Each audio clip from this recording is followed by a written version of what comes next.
I thought it swapped over, ladies and gentlemen, but it didn't. You know what I also need to swap over? I need to swap over some of this good old Fallout 4 gameplay that I have here. And that's actually a journey that I gotta tell you guys about because it's been extremely interesting this time around. Now, again, I'm not a purist, as you can tell. Every time that I play one of these Bethesda games, it's completely modded out, but we'll get into it. You are locked in, though, with Living SplitScreen, a non-console centric platform that covers everything going on within the gaming industry. I'm one of your hosts, Steel Rain. That's Steel Rain I. The T is a 7 everywhere. Google's probably the easiest place to get that information. And I'm Mr. Live Raw and Uncut himself. Whether it's gameplay, whether it's just giving you that energy that you need to get your Saturday morning started, it's just part of the journey here, right here on Living SplitScreen. Also the home of the RTS View, real-time strategy for those who don't know, where we pull ourselves out of the world, look at the darker crevices of the map, pull our resources together so we can not only build up our own foundation, but also the foundation for those 3 billion gamers that Phil always talks about. Speaking of Phil, apparently we're questioning his lineage again, or maybe actually I've also heard that it's only Phil that's keeping Xbox alive. There's nobody else.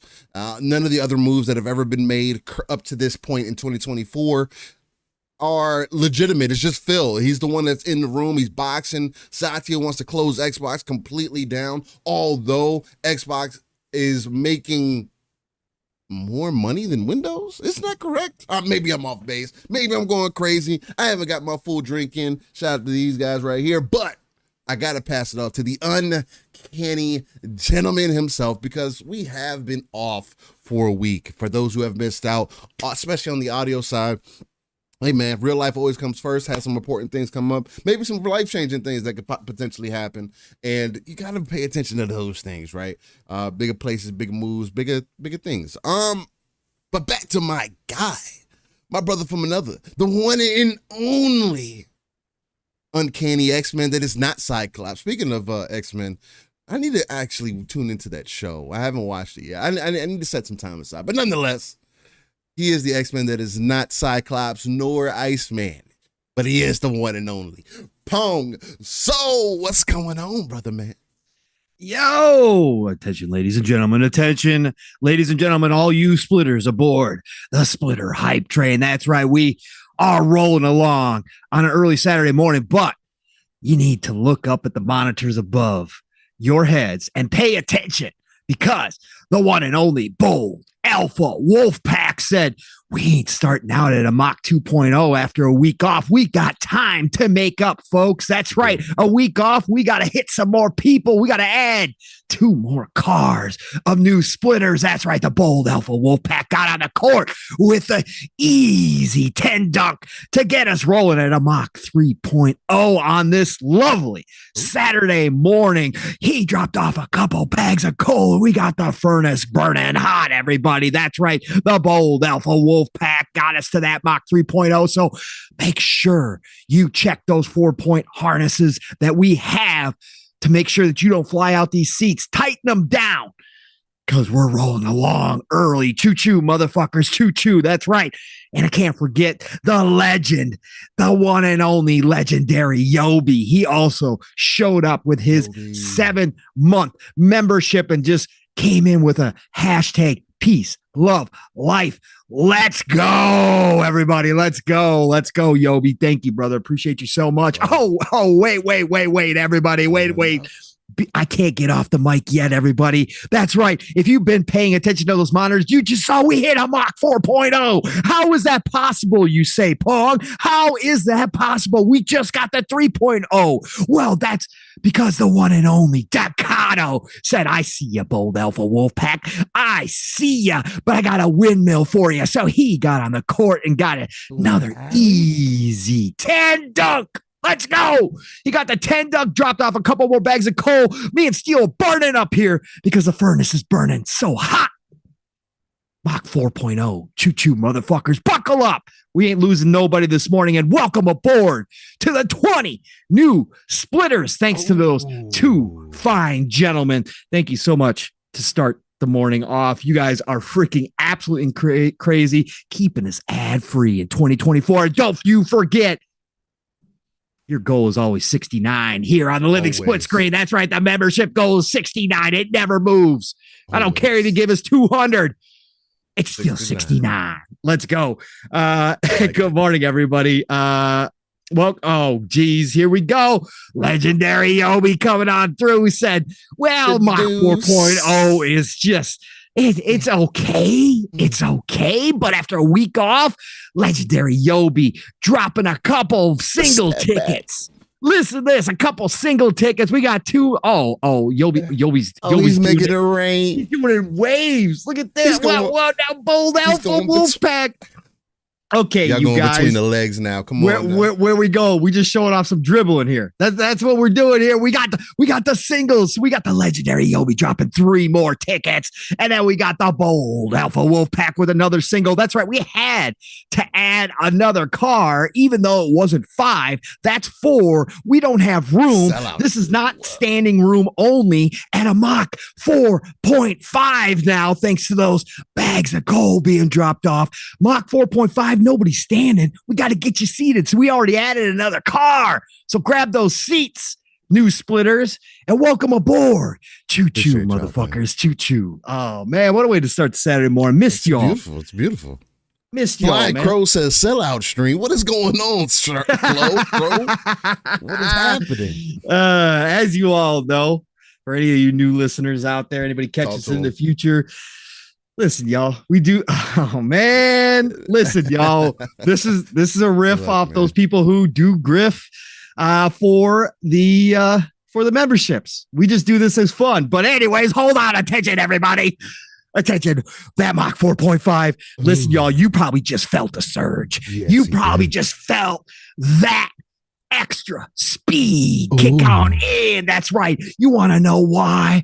Because we got to a Mach 4.5, but the Kato said no, bullshit. It's a Saturday morning and we've had a week off. We got that track. We got to lay down. So he flew overhead and he dropped a 20 bomb. That's right. He dropped a 20 bomb on all of us. Guess what? He cleared the road. The track's being laid. We just added 4 more cars to this freaking ridiculous hype train. Welcome aboard, 20 new splitters. You got to take your seats. You got to watch the monitors because the way things are going right now, things like what's going to happen, Mach 6.5 just got crushed. Crushed, everybody. That's right, because the bold Alpha Wolfpack said, you know what? We're at a Mach 7.5, everybody. Mach 7.5 on this beautiful Saturday. The bags of coal are stacking up behind me and steel. We can't get the furnace burning hot enough. Dagga, we can't. It's like Christmas around here, everybody. It's Christmas in April. Let's go. The furnace is burning me and steel up. I don't know if we're going to be able to make it. Mach 7.5, choo-choo motherfuckers, buckle up, get them strapped down because now at a Mach 7.5, you can fly out the windows. We are about to shutter those windows on this train because we don't want to lose anybody. And if you stick your arm out there, you're going to lose an arm. You stick your head out there, you're going to lose a head. We don't want that. So make sure you keep all appendages inside this train at all time. And your goal still is 69, everybody. 69, still the goal. Jesus. You guys are nuts. You guys are nuts. Yeah, y'all are going insane right now. Paul can't even talk yet. Come on, the splitters. They're growing weekly. Appreciate you all, man. You guys are absolutely incredible. Love you all. Yeah, what a Saturday. Great to be back in the chair. I had to miss Xbox Ultimate last night due to real life. But had to be here with my brother from another steel this morning. So it's a fresh start. It's a new day. So let's go. This is the way to do it right here. Steel, as far as gaming goes, Dragon's Dogma 2, I'm still getting my time, right? I'm still not close to finishing it. I think I've got 100 plus. Attention, ladies and gentlemen.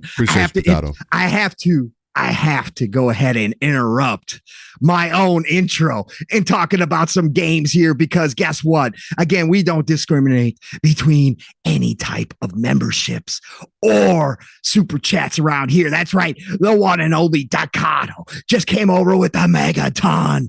That's right. A 50 bomb on us. That's right. Guess what? folks. Early Saturday morning, 10 minutes into the show, and this hype train has already hit a Mach 10.0. We're going places.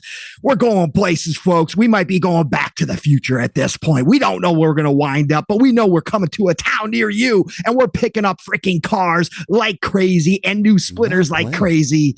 Oh, Mach 10.0. You got to make sure you're buckled up. And in fact, we have now shuttered the windows, so we apologize that you won't be able to see the beautiful scenery, but you can't see it at Mach 10 anyways. It's just a blur at that point. Ducato with the 50 megaton bomb. I hope you all heard that explosion. Thank you. I'm still feeling the vibrations. You're amazing, Ducato. You're amazing. That was not an earthquake. That was not an earthquake, everybody. That was just a 50 bomb from Ducato. Choo-choo, motherfuckers. Much love. All love. So, yeah, I've been still rocking and rolling on Dragon's Dogma 2. You guys are ridiculous. Dragon's Dogma 2. And but otherwise, Steel, I told you behind the scenes, man, I am living this PC life, bro. I've been just grazing like a madman here because I keep picking up these games for $1, for 50 cents, for $2. And this is a dream for me, dream scenario for me. And so I'm getting to try all these games that I haven't tried before. Some of them are games that I've had that I'll double dip for $1. I don't give a shit. That's fine. I'll have them on my PC library. That's cool. But that's what I've been doing like a lot of, man. Okay. So I got to try, yesterday I did before my migraine took over, but I did get to try some Manor Lords, yesterday, which just dropped in the PC Game Pass. And Manor Lords, had over 3 million, wish lists on Steam. Okay. This is the one that will be coming to console eventually. It will be coming to Xbox Game Pass eventually as well. But this is a solo dev. And I told you guys about this, I think, a week or two ago. I did not know this was a solo dev. This guy's been working on Manor Lords for 7 years. 7 years. And this is early access, so it's not the full release yet. He is still building out the game. There's a bunch of stuff he's adding, like castles. He's got massive plans. And the way this thing jumped to #1 on Steam yesterday when it launched, it's $40 on Steam. And it jumped to #1 and crushed the sales yesterday. Like, this game as a city builder / RTS is absolutely incredible. Again, I'm only probably like an hour and a half in building out my first village, but this has got everything you look for, and it does it in creative ways. I mean, there are some things that are, the basics of city building, the basics of RTSs, survival, city survival games, where you got to manage your resources and all that kind of stuff. You got to manage your people, but he does do it interestingly. I'll just give you one example. In a lot of these games, you individually take some of your people, some of your townsfolk. Let's just call them townsfolk. You take your townsfolk and you individually put them on a job. Like if you want them cutting trees or whatever the case may be, right? Okay. This time, he does it that you actually assign a family to a job, right? So a family moves in. So that'll be their thing. That's their thing. And you could take them off. You could swap them out, obviously. He's got all that shit. Is it kind of like instant swap? Like you just pick them up, drop them off? No, you don't. You just go in like a logging camp, right? You click on the logging camp, there's an ad, and it adds one family, or you can add, each job or shop has so many families you can add, right? Okay, so if you want, we got one on, you just hit minus, and then you go to a different site, like let's say mining, right? Iron mining, and you just click on and they automatically go over there. You got to have free families to build things. So you do have to strategize how you want to, kind of where you want to allocate your families to, because you do have to have a free family, at least one free family to build. So if you're also building things, you got to make sure that they're not all locked into jobs. The layout is not a grid-based layout with his game, which is absolutely phenomenal most of the time. And again, people have perfected this with city builders, right? Making these beautifully, really structured cities, right? Where it's because it's all grid based, right? So you're just putting down squares or rectangles, right? And you're laying them out how you want to lay them out, and it kind of building like Legos.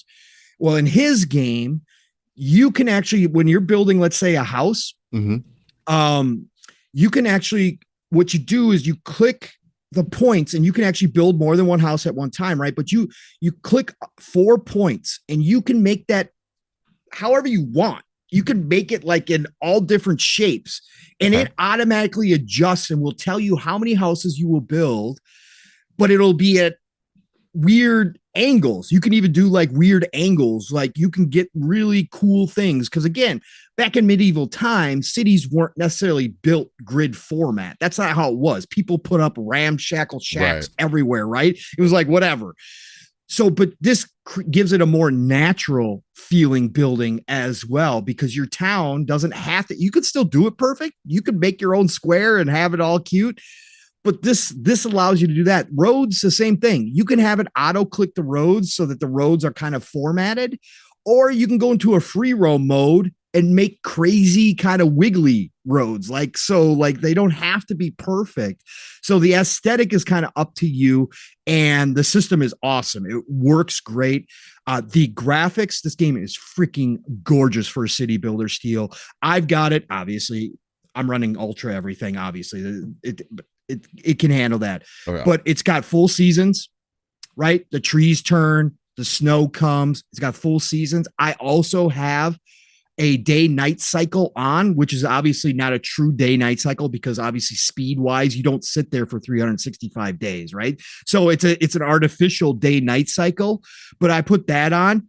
Gorgeous, man. You get the sunrise, you get the sunset, you get the lighting changes, all of that shit. This game for a single dev is unbelievable. I've been watching so many people play this game. They had a live Twitch stream yesterday while I was at work that I was watching. The game is incredible. I haven't gotten a fight yet. Again, your townsfolk are your army, so it's not an RTS like that. You can't just get an army. You can hire mercenaries, but they cost money, and you got to judge whether or not you want to hire mercenaries, right? Otherwise, it's your townsfolk. It's your men. It's your actual men in your towns. The women and kids don't fight. So however many men you have is your army. And if they get killed, you got families without men, and you got to wait for more men to come into town. I remember you telling me about that. Yeah. So I'm building up right now. I got like 30. I just hit 40. I think when I ended last night, I got 40 people in my town. I got a mine set up. I got a blacksmith set up. I'm trying to figure out how I start making weapons. I don't know if I can actually, I think you can. There's a skill tree system involved. So as your town goes up levels, you can kind of choose, like they've got, kind of like a political skill tree, that kind of helps you in those areas, because you are obviously competing with other rulers and stuff, right? Depending on how you set up. You can go full city builder to this too. If you don't want to fight, you can set it up that way. You can just build cities if you want to. But you got that. Then they've got like farming skill tree to help you farm, so you can get like plows and that kind of stuff to speed up your farming. They've got obviously military skill tree if you want to go that route. I think I did open up helmets, so I should be able to build helmets now, make helmets now that I'm mining iron and all that kind of stuff. So just a fantastic game. And again, it's a PC Game Pass. So if you have PC, if you have Game Pass, Xbox Ultimate, or Game Pass Ultimate, I should say, go try it out. Again, download it and try it out. You actually get an achievement for starting it up. Just starting it up, you get achievements. So that's pretty damn cool. He's got achievements attached to it already. Great game, though, from an indie dev. Other than that, like I said, Dragon's Dogma 2, playing my After Dark hacker and slashers that I all picked up. Steel, I also this week, funny enough, I've talked to you about every time that it comes up on This Week in Gaming, or This Day in Gaming, Disgaea. My love for Disgaea, right? The strategy game that goes all the way back to like PS2, right? I've been playing it for a long ass time. NIS, the publishers, devs of that game, which don't bring those games to Xbox. have a sale on Steam this week, Steel. So Okay. I, of course, picked up Disgaea 1 and Disgaea 2 for $3 each, $4 each, something like that on Steam. I held off on all the other ones because again, they're still like $18 on sale, and I'm like, Okay. no, not in my budget. But $4, I'll pick up the first two and start playing them again. So yeah, other than that, yeah, man, I'm grazing. I could list you off 10 games right now that I've played this past week. I picked up Alien Colonial Marines for $3. I like that game. I know that game was broken. Everybody was pissed off, obviously, with what Randy Pitchford and the Gearbox team did to that franchise. But the game is actually fun for an Aliens game, and I'm a big, obviously, Aliens guy. So I picked up Colonial Marines for like $3. I picked up Aliens versus Predator for like $3. So I've got shit that I want to play. I got so much to play. And then, of course, Steel, we got big stuff coming out. Ghost of Tsushima. And Steel, we're going to figure out a way. I'm going to figure out a way. We got to get that mech RPG that just showed up. Man. Oh, yeah. Bro, the new one? Got to get, yes, that new one that I tweeted about. We got to get, bro. I've been looking at that. And it's co-op and everything too. It's co-op. But apparently, it's like loot. Grand Blue, where it's like it's like you have co-op. Yeah, it's all mission based. Like that. Yeah, it's all mission based. Supposedly, it's but all nonetheless, it looks like it'd be interesting to play, like just to pop on and enjoy some like it almost reminds me kind of like an old school kind of feel, old school anime Robotech kind of feel. Mm-hmm. That's what kind of gets me. And people said, I was looking at the reviews for it, and people are like, man, this game is really good. And like on the opposite side, people were saying that, it's kind of tropey and it's all anime-ish. And if you don't really like story like that, then you probably might not like this. And I was like, I don't know. I was watching gameplay of it, and it's over the top. Mecha, you can fully customize your characters, your mech and everything. And I was like, yo, this game looks super dope. I have it on my wish list right now.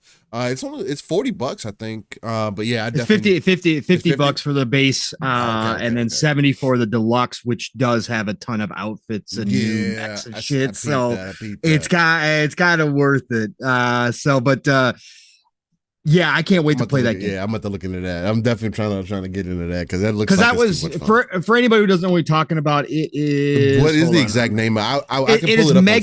Megaton Musashi W Wired is the full name. Now this game was available on the Switch, but it was only available it was available on the Switch, but then it was only available in the series has been only available in the East. This is the first time they've gone worldwide. Yes. And they have now said they're going to bring everything. This is level 5 for you guys who know old devs. Yeah. This is level 5, like, right? Classic, old school JRPG level 5. They're still around. So they know how to make these classic style RPG games, but this is full action. This isn't turn-based. This is full action. That's why Steel's excited, even beyond the mechs itself, because it's not turn-based. You guys got to check this out. It looks so crazy good, but this is the first time the series has come to the West. Mm-hmm. And they said that going forward, they are planning on bringing all their games worldwide now. Again, another company that figured out, we're in 2024 now. Mm-hmm. Maybe we should probably start bringing our stuff everywhere. So available on Steam. And it is also available on PlayStation now as well. PlayStation 5 and PlayStation 4. No Xbox, unfortunately. Again, level 5. It's smaller group. They are definitely Eastern. So Xbox isn't in play. If I was Sarah and Phil and we're still going for the East, I would certainly call up level 5 and say, hey, bring this stuff to Xbox, because I think they got something cool here, man. This looks dope. So yeah, Megaton Musashi W Wired is the name of the game, and I'm sure Steel probably brought it up. I'm gonna bring it up in the background just for you guys bring up to that watch trailer because it looks dope as hell. While we continue to talk about our week and whatnot. But still, we got to get to you, brother, because we are in a hard stop at noon. Yes, but we got to get to you still, because listen, guys, Steel, when I first met him, right, he knows who he is as a gamer. That's something he has always stood on. Absolutely, folks. He has stood on that as something that I totally have agreed with him. Obviously, I know who I am as a gamer, and you're not, again, judge me, don't judge me. I don't care. I don't judge other people for how they game, but if you want to judge, go ahead. But I know who I am as a gamer, right? So I don't force myself, right? I try everything. And then I find out if it's for me. I saw you mention this on Mav, but the dude, go ahead. Go ahead. Yeah. But I hope I'm going where you think I'm going. So, but anyways, I've got to say, knowing Steel now for 3+ years, coming up on 4 years, and watching this dude go and try new things, or even try old things that are now new. Right. And break out of some of his bubbles when it comes to single player type games a little bit more. Not to say that he never did this before, because he did. He certainly had his moments. But since him and I have known each other, to watch this dude go and fall in love with Mass Effect, right? Never have played Mass Effect before. That was really good. Right. And again, Mass Effect without the multiplayer. Because back in the day, I'm still shocked that Steel never played Mass Effect with the multiplayer. Because the multiplayer was dope as hell. Never knew about it. But anyways, he went back and tried it when they did the remasters, right? He went back and tried it, fell in love with it. It's one of his GOAT franchises of all time now, right? That Mass Effect is up there for him. And then him to go and even try out Skyrim with 1,000 different mods, right? Go back and try these games that he back in the day just didn't have an interest because they didn't have the multiplayer. He wasn't about that life back in the day a lot. I got to say, Steel, to see you go back to Fallout again, right? And even if it is because of the hype, even if it is just because of the TV show and the interest, the fact that you went back, like a lot of people now, right? A lot of people, and checked out Fallout and got a newfound respect for Bethesda and Fallout. And obviously Starfield helped you as well because you put a ton of time into Starfield. You got your time in Starfield. You beat it. It went, yes, your feelings on it changed. It's still an 8 out of 10. I mean, but at one point it was a 9. One point it was at a 9. It was higher, and then it came down, but it was still a great game. Right. It was also lower. But I'm just saying, for a dude who wasn't like that for a long period of his video gaming life, to see you now come around, man, and to break out of your bubble and try things that necessarily weren't yours. Welcome, brother.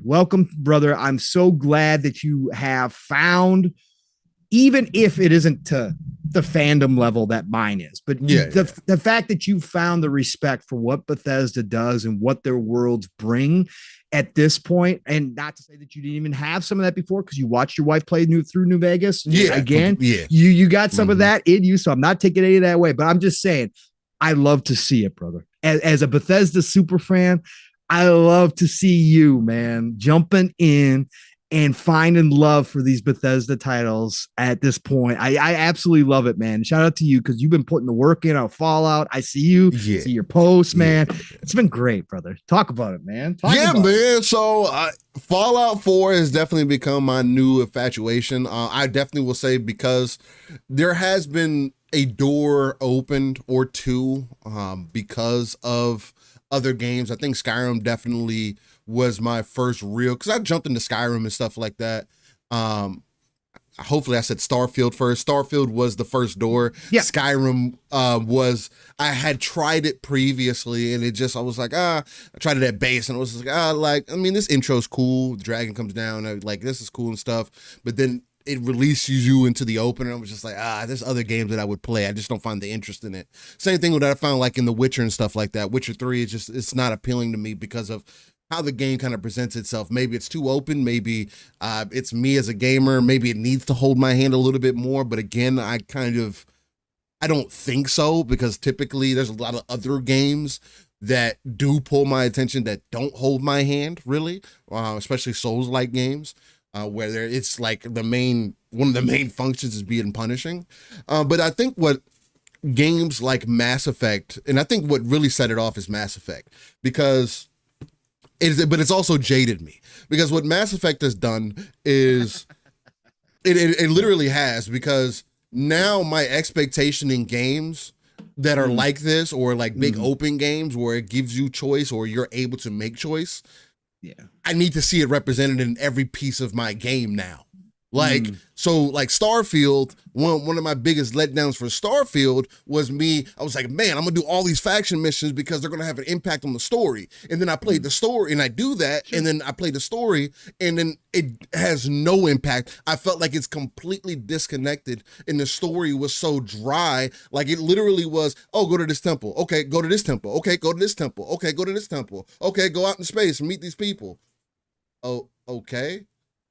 Yeah, and then that moment makes it a little bit more interesting because of the dialogue that happens, but everything that meant something to me happened earlier in the game. And as I got to the end, at least for me in my end, especially with me not being somebody that's like, oh, I'm gonna jump back in again, because just at the time release, especially, there wasn't enough there. But nonetheless, that's my feelings of Starfield are pretty known for the most part. But as far as like jumping back into Fallout, because that was another game I originally tried to jump back in it with like 2,000 plus mods before, and again, I don't know if it was the transition from Mass Effect to Starfield that has kind of opened my perspective, because the one thing that I really did enjoy about Starfield, what really opened my eyes to what Bethesda does in gaming, is just what makes them different is knowing that everything is touchable, knowing that there's things that you can miss, knowing that there's still those, just because everything that may not carry over when you are in those storylines, or when you do get involved in a certain storyline or whatever the case, every moment in that storyline is genuine to that piece of the arc or wherever you're going. Just because the tree doesn't wrap back around, you still, when you travel down that branch, there is still something satisfying typically at the end of that branch. Whether that be random encounters, whether that be random moments you might have with your companions if you travel with them. Again, Fallout 4, I'm traveling with companions, and just the moments, even finding out that some of the companions that I have aren't even genuine to the game. Like right now, I have Harley Quinn apparently traveling with me, right? Bro. And what's funny, let me tell you guys this. Let me tell you what's funny. It works in here because how they do it. Well, one, she's in a whorehouse. So mind you, I met her and she was naked, right? One. Of course. Two, and mind you, I was about to completely eliminate everybody in this building because one, I came in and they knocked me out after I unlocked the door. They completely just come bamboozled me. Screen goes black. I wake up and I'm in a torture chamber. Okay, now I got to get out of this torture chamber or whatever the case. I'm completely naked now. I got to get my stuff back. I end up getting up. Well, I see that they're like torturing the fucking freaking females and whatnot. I'm like, damn, bro, what is happening in here? What are we doing? Like, what?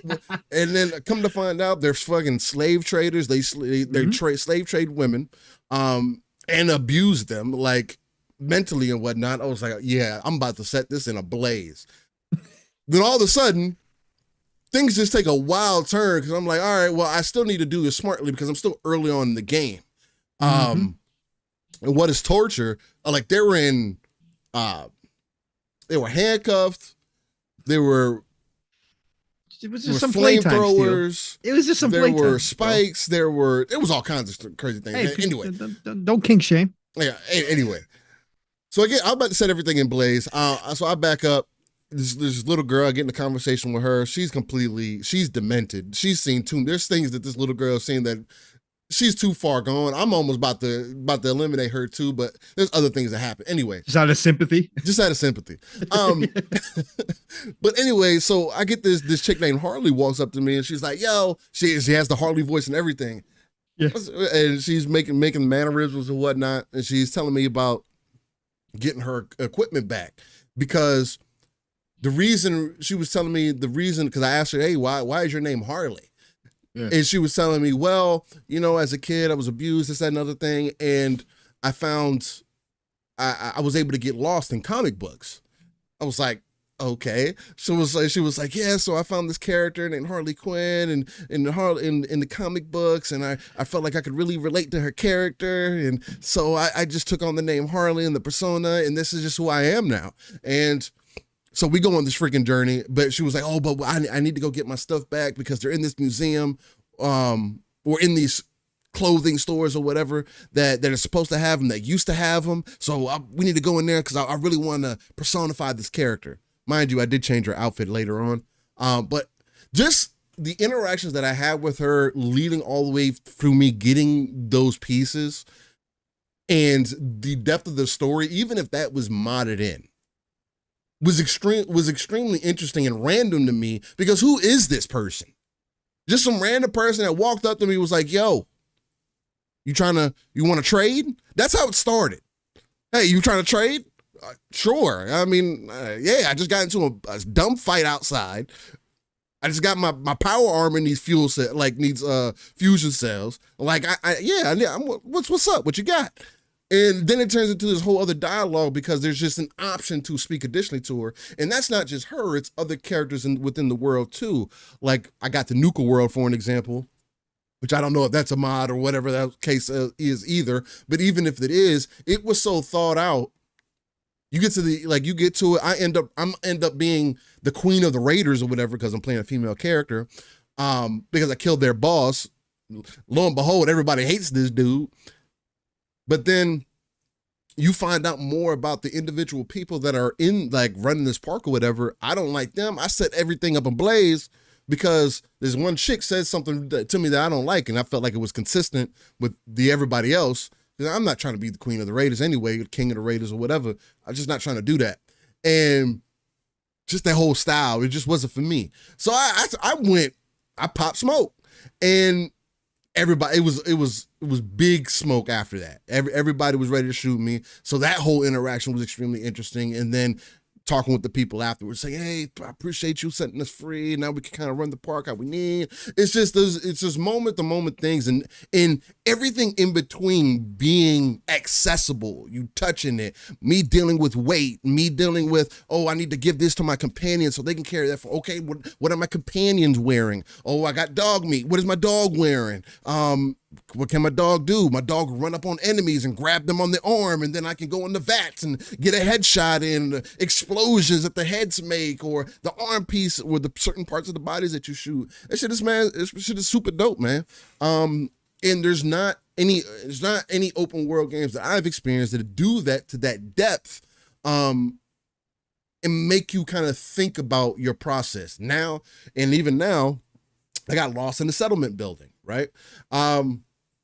So now I've built up my own settlement. I completely trashed down my first one because I apparently exceeded the cap. My second one, I exceeded the cap as well. But because I have mods, I can go a little bit further. So I'm on the Red Rocket settlement. It's called the Red Rocket. I know. I'm at the Red Rocket settlement or whatever, and I built kind of like not necessarily like the Teen Titan Tower, but I built a tower kind of off of that for people to be able to access with ladders and everything. And it's just being able to do that, still adventure out in the world and kind of create your own story within this world. And this time around, it worked for me. And right now, it's working. I don't know how much into the future that would work, and for a game that doesn't have any multiplayer connected to it, because I did try to go and play Fallout 76, and surprisingly, like, even in a new playthrough, I had somebody trying to help me, some random dude. But for whatever reason, Fallout 76 on PC, I'm playing at 1080p. I'm playing at max setting. It looked extremely blurry in the background. Like it was really bothering me on a visual level. Well, I don't have that issue with Fallout 4. So that's why I'm really enjoying my time with Fallout 4. It's been a really good time. All the gameplay that you're going to see here today is from my experience in Fallout 4. So yeah, man, that's kind of where I'm at right now with it. I'm probably, awesome. I got 40 hours in at this point on this playthrough. Love it. And I'm not even probably midway through the game.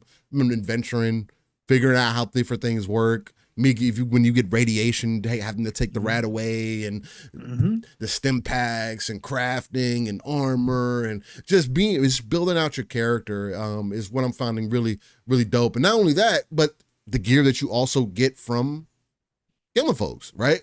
The enemies that mutate on the fly, that turn into legendary monsters all of a sudden. You're like, what? And then you kill them, and then boom, they drop legendary piece of gear or something. And it's 20 points higher than what you had. That stuff is really dope. Power armor gives you a little bit of that Iron Man feel, although since it has the fuel capacity on it, I also feel like it's a bit overpowered, but then I get into moments where people completely smoke me. So it's like, maybe it's not. It has a good balance to it. So getting used to it, man. I'm liking what I'm getting from it. But I think the other one that I do have to bring up as well is that I've been getting into is where winds meet. Oh, bro, I've been waiting for this conversation because you were playing this last week during the open beta, right? Yes. Or the closed beta, I should say. Closed beta, but you could stream it. You streamed it a couple of times. I was watching you at work. I actually applied for that steal, but I applied late and never got a key because I wanted to play it. But where winds meet, bro, watching you play this, I want to hear your thoughts because I was lurking obviously at work, but special already. It looks ridiculously cool, man. So go. I gotta hear this. Where Winds Meet is an open world action RPG game. Essentially, it's also online. Apparently, I didn't get to experience any of the online aspects of it. It is a Chinese wuxia martial arts style. Hopefully, I'm saying that correctly. But it's a game based off of martial arts. Essentially, you'll end up mastering different types of martial arts to accommodate whatever gameplay that you're looking for. Now, from what I experienced, I had a single blade and I had a spear. All the gameplay that I have is on the channel. So if you guys want to check that out, where winds meet, you could definitely check that out. But only used a few of the art styles. I actually stopped playing because I'm sold on the game. I don't need to experience anymore, and I have a thing to where I start to feel like I'm wasting my time because the stuff is going to be erased, right? Anything that I did is not going to be carried over. Shout out to Sith for dropping the code in the chat for whatever that's for. What did Sith drop the code for? Sith, let us know what you got that code for, and anybody who gets it, please. Thank you, Sith. Appreciate you, brother. Appreciate you tweeting everybody out all the time, Sith. You know Appreciate that. You, Sith. Much love. Yeah, all love, brother. But yeah, so let us know what that's for. And then whoever gets the code, let us know if you got it in chat so we can send big love to Sith. But yeah, where winds meet. Honestly, this is the game. This is the dev's first game. And this is under NetEase as well. Let me see if I can pull up. Because I want to pull up I want to shout out the developer themselves because it's so well put together. Everstone Studio is the developer, and they're using a proprietary engine. They don't even list out what the actual engine is. It might be something based off of Unity. There's another engine that's similar to Unity that people have been using because of the recent issues that have been happening with Unity and the pay structure and whatever. But nonetheless, where winds meet was such a welcome experience and such a well put together experience and felt different than many of the open world games that we've kind of currently playing.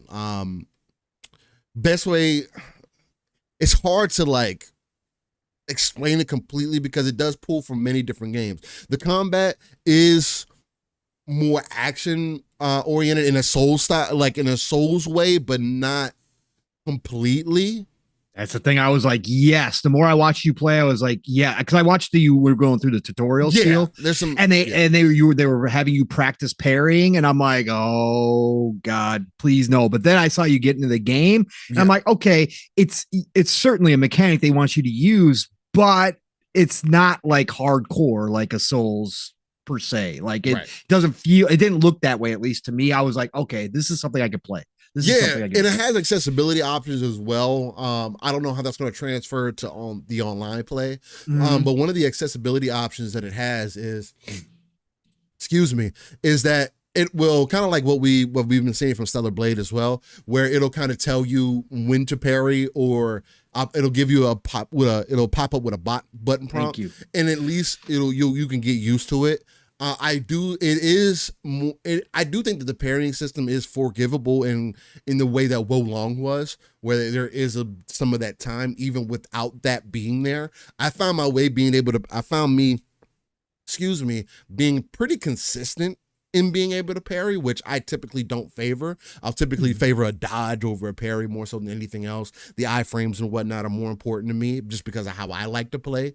But even if you did choose to do only dodges, that felt great as well. The overall game just felt, for a developer to come out of nowhere and put this on the table and say, hey, this is also going to be an online game. I'm really hoping that it gets more attention, because right now, even their Twitter is not doing the greatest. It only has less than 500 people following them. And this game should have at least 100,000 people following and being interested in it, just because of what it's putting on the table. The variance in combat, they do need to work on their AI. It's not where it needs to be if you want it to be engaging, but that's fine. The way that the traversal feels is really unique as well. Like, you can kind of jump off of anything, and there's certain moves that you can use to get yourself back to the ground. It really is kind of honing in on the fantasy elements of the martial arts gameplay. The main thing that I was always hinting to was it made me feel like I was in Crouching Tiger, Hidden Dragon. That's how I felt playing. I was like, damn, I feel like I'm in that era. I feel like I could run into some things of that, or this is the martial arts style that it is favor. Hey, if I tend to jump off of some enemies and I fly in the air for a little bit, okay, I feel like I'm in those old school kung fu movies. But definitely with a lot more depth to it. It also was extremely optimized from what I experienced. Not very many hiccups. It's a very beautiful game in my opinion, from what I've seen. Very well designed as well. Again, I hadn't put a dumb amount of hours into it, so maybe people have seen some repetitive things that I haven't seen. But even the dialogue, yes, it's only in Chinese only, I believe it is. It's not English translated, but it did have subtitles. I actually like that in the way that it represented itself. This is another one of those moments where it's like, I kind of would recommend it unless it was going to be fully English voice acted and the lips were going to match everything. This is definitely one of those where it's like, just like the movies from back in the day, where you just need to watch it with the English subtitles. Yeah, watch it as is and just enjoy it, because it's decently well acted. You can also have a custom character, which is something that I was also unexpected. And the way that they introduce you into the game, from what I've seen, maybe it's comparable to a Ghost of Tsushima, Rise of the Ronin. There's other games that are definitely seeming like they may be similar, but this game, for it to also have that online component, I'm interested to see. Again, being a fan of Black Desert Online, now it's not going to be an MMO or anything like that. It's probably going to be more on the light end, where you go into dungeons and caves and stuff like that. But it does seem like it's going to be quite open, and if that is the case, they definitely have something that's unique here. Now, the other thing too is, I don't know if this game is still going to end up being a mobile game as well, because I believe that's also how this game was pitched. I didn't look into that. Right now, as they're saying, their only platform is Microsoft is on Windows. So maybe it comes to PC first, and then spans out from there. But if this is one of the first games, if this is one of their first, well, not if, this is their first game, and this coming from the East, coming to the West, and seeing the East not just keep a release over there, and you can tell that the gameplay is pitched to the West per se. Definitely has attractive female characters in here as well. You're going to be able to make a female character if you'd like. There's just so much versatility in this, in the gameplay, in the story, in what it's presenting to you, that I want to wait for full release now. And honestly, comparable, again, I don't know how much content that they have ready. If the full game is ready, I could see it coming out this year. That's how put together I felt playing it. It felt really good on controller. I literally don't have any real negatives to take from the game outside of maybe some settings options, right? Yeah. So I can fine tune some things some more. Aiming felt a little bit wonky in some ways. It was hard for me to be consistent. I did find myself getting consistent more I played though, because you instantly have access to your bow as well. Which is really dope, and that adds to combat as well. I gotta say, Steele, watching you, it looked huge. Like the game felt. pause, but but just all the mechanics. And when you start, and first of all, let me say, one of the cleanest menu screens I've seen in a while, bro. It's clean. It looks so good. But just when you were flipping through and all the different things as you were playing that were opening up with the skills and all that kind of stuff, this game looks deep as hell too. And then all like the collectible stuff, like you were shooting birds and getting stuff. There were certain flowers that would give you stuff or resources, all that kind of stuff. Looked incredible. And then I did see some of the dialogue and hear some of the dialogue. And like you were saying, I know you were laughing. I always laugh too when the East brings in those really mature kids that all of a sudden have like all this deep knowledge, and you got this little kid telling you like how to fight and like strategies you should use and pulling out all this wisdom, bro. That cracks me up every time. And you met a couple of them. I was like, yo, kid, what are you talking about? Yeah, right. But yeah, as I was just as I was watching the game, because it felt like you were just starting to like get into it. And there's this whole world, like everywhere you went just felt gigantic. And again, I went back, Steel, to what we saw from the trailers. Again, for anybody wondering, popping in here, I've seen a lot of people pop in here. We're going to get to chat shoutouts here in a minute. Thank you all for joining us. We're talking about where winds meet. If you guys don't remember, this game has been showing off a couple times with trailers. And the first thing, Steel, your description of Crouching Tiger, Hidden Dragon, that was the first thing that we all said when we saw the first trailer. I think we saw it at one of the showcases because I think we were over on Fun Speculation Family. We were talking about it because it's the first thing. But remembering those trailers, Steel, there's whole cities. Like you were in a city, there was boats. Because there was a part in the trailer when he was doing that kind of half flying sky kind of movement across the boats, and we were like, that's when we were like Crouching Tiger, Hidden Dragon, right? So this game just feels like it could be massive, and if they're going to have the multiplayer ready, the co-op ready, on top of all of that, shout out to the studio, man. Again, we've been talking about it for years. Steel, the East talent right now, the undiscovered Eastern talent is off the charts. This is why we said NetEase is on fire. Yeah, NetEase is on fire, bro. But they're finding these devs, and these devs are coming out of the woodwork, and they're producing high quality. Some of the character too, creation. And I know you can create a female character. You could only create a male character. Yeah, they said it's coming. It's coming later. It's coming. It's coming. But it is in there. It reminded me. Customization is. Yeah. It seemed like it could have some depth. It didn't have a lot of options there. Right. It was customizable enough, I think.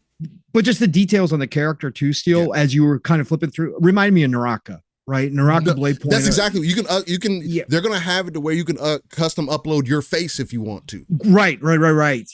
So everybody, again, if you are into the martial arts, if you like that Eastern style atmosphere, like a Ghost of Tsushima. Again, I haven't played Ghost yet. I'm playing it day one, picking it up on PC. It's already budgeted in. It's coming in a couple weeks here. But if you love that, you got to go check out Where Winds Meet and have it on your wish list. Again, we don't know for sure what platforms it's going to hit out the gate. PC is the only thing right now. I got to imagine it's going to be coming everywhere at some point, but you got to go check out Where Winds Meet. And again, go check out Steel's footage. Definitely check out of his playthrough. You check out the gameplay because this game has something to it. This isn't just throw together game, put it out there. Well put together. It's thought about. Is it like when games come out in the closed beta, especially when you don't see them have as much traction as you might think that they would. Every time that I got done playing the game, having a session, and again, all the gameplay is on the Living Split Screen channel. Check it out. It's labeled as Where Winds Meet. You can just look it up in the search. Every time that I got done getting played a session, I went back to their Twitter page just to see if there was any, like 100,000 more people following, because it is unbelievable how well put together. I never questioned the game.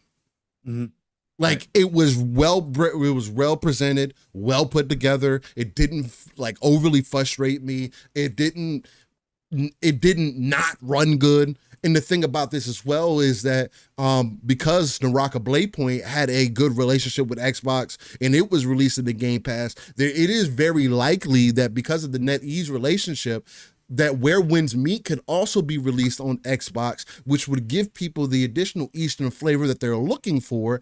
And if there's going to be games like this that can come out and I saw who was it in the chat? Somebody was like, "Oh, we need less single player games. I play solo." You don't have to play with people. That's the thing about this game. You can completely be by yourself, and it's not asking you to pay additional ducats for it. I don't even know if the game's going to be free to play. If the game is free to play, I do see it having much more potential because there is going to be PvP in it as well, from my understanding. I do see it having a lot more potential if they implement that strategy right. Although I do hope that it's a $40 game, kind of like what they did with Naraka. Well, I mean, if you get into Gay Pass, it's kind of free regardless. So yeah, Where Winds Meet definitely is a high on my radar currently. So shout out to that. That was shown 2 years ago. Still, I just went back and looked. Gamescom 2022 is when it first was unveiled. It looks like that trailer. Yep. It looks like that trailer. It does. Yes. I did also play No Rest for the Wicked. So shout out to that. No Rest for the Wicked is a game that I'll try again on full release. Again, I found myself once they released the first update and the amount of things that they addressed and fixed in that first update, I said, yeah, I'm just going to wait. I really hate that. For a game that was in development for 6 years, for me to play it day one, and I'm not saying that I had a bad experience, but it was unoptimized, but did have some frame issues. I have that on the channel as well, if you guys want to watch that stream. And the experience that I had with it, it was okay. I think it's a solid game. I said during my stream that from the people of Ori, for this to be their next game, I do think it's a step in the right direction.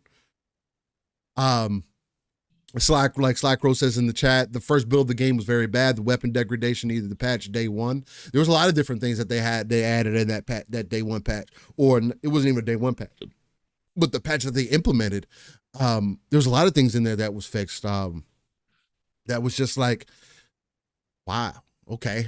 Again, and I get the game being in early access, but I think what I'm going to start doing from now on is, if the game is going to allow me to test it, then I'll test it.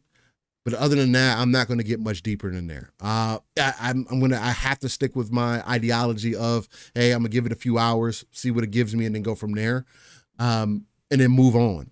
Because I see the potential in this game, but right now, it's just, I'm not going to deal with it. And again, I try to be really careful about it as well, because it did make me feel away. It's game six years in development, and you didn't see the issues that you fixed the first week. I don't know. That just feels weird to me. But again, when you come out in early access, you have that leeway. Now, as far as the art style goes, it's extremely beautiful, extremely impressive. You do get used to the idea of the people having the big hands and feet and whatnot. I do think the characters are very stylized, and they do stick out. I do like the armor and things. That stuff seems to be pretty cool, and the combat seems to be interesting. Although with the combat, they do need to work on the push and pull, which I do know that they did address some of that in that first patch that they did. Because in some situations, it can feel overbearing. And again, you can always just say, "Oh, you need to get good." Hey, I'm all about that. Nothing wrong, and I hear that.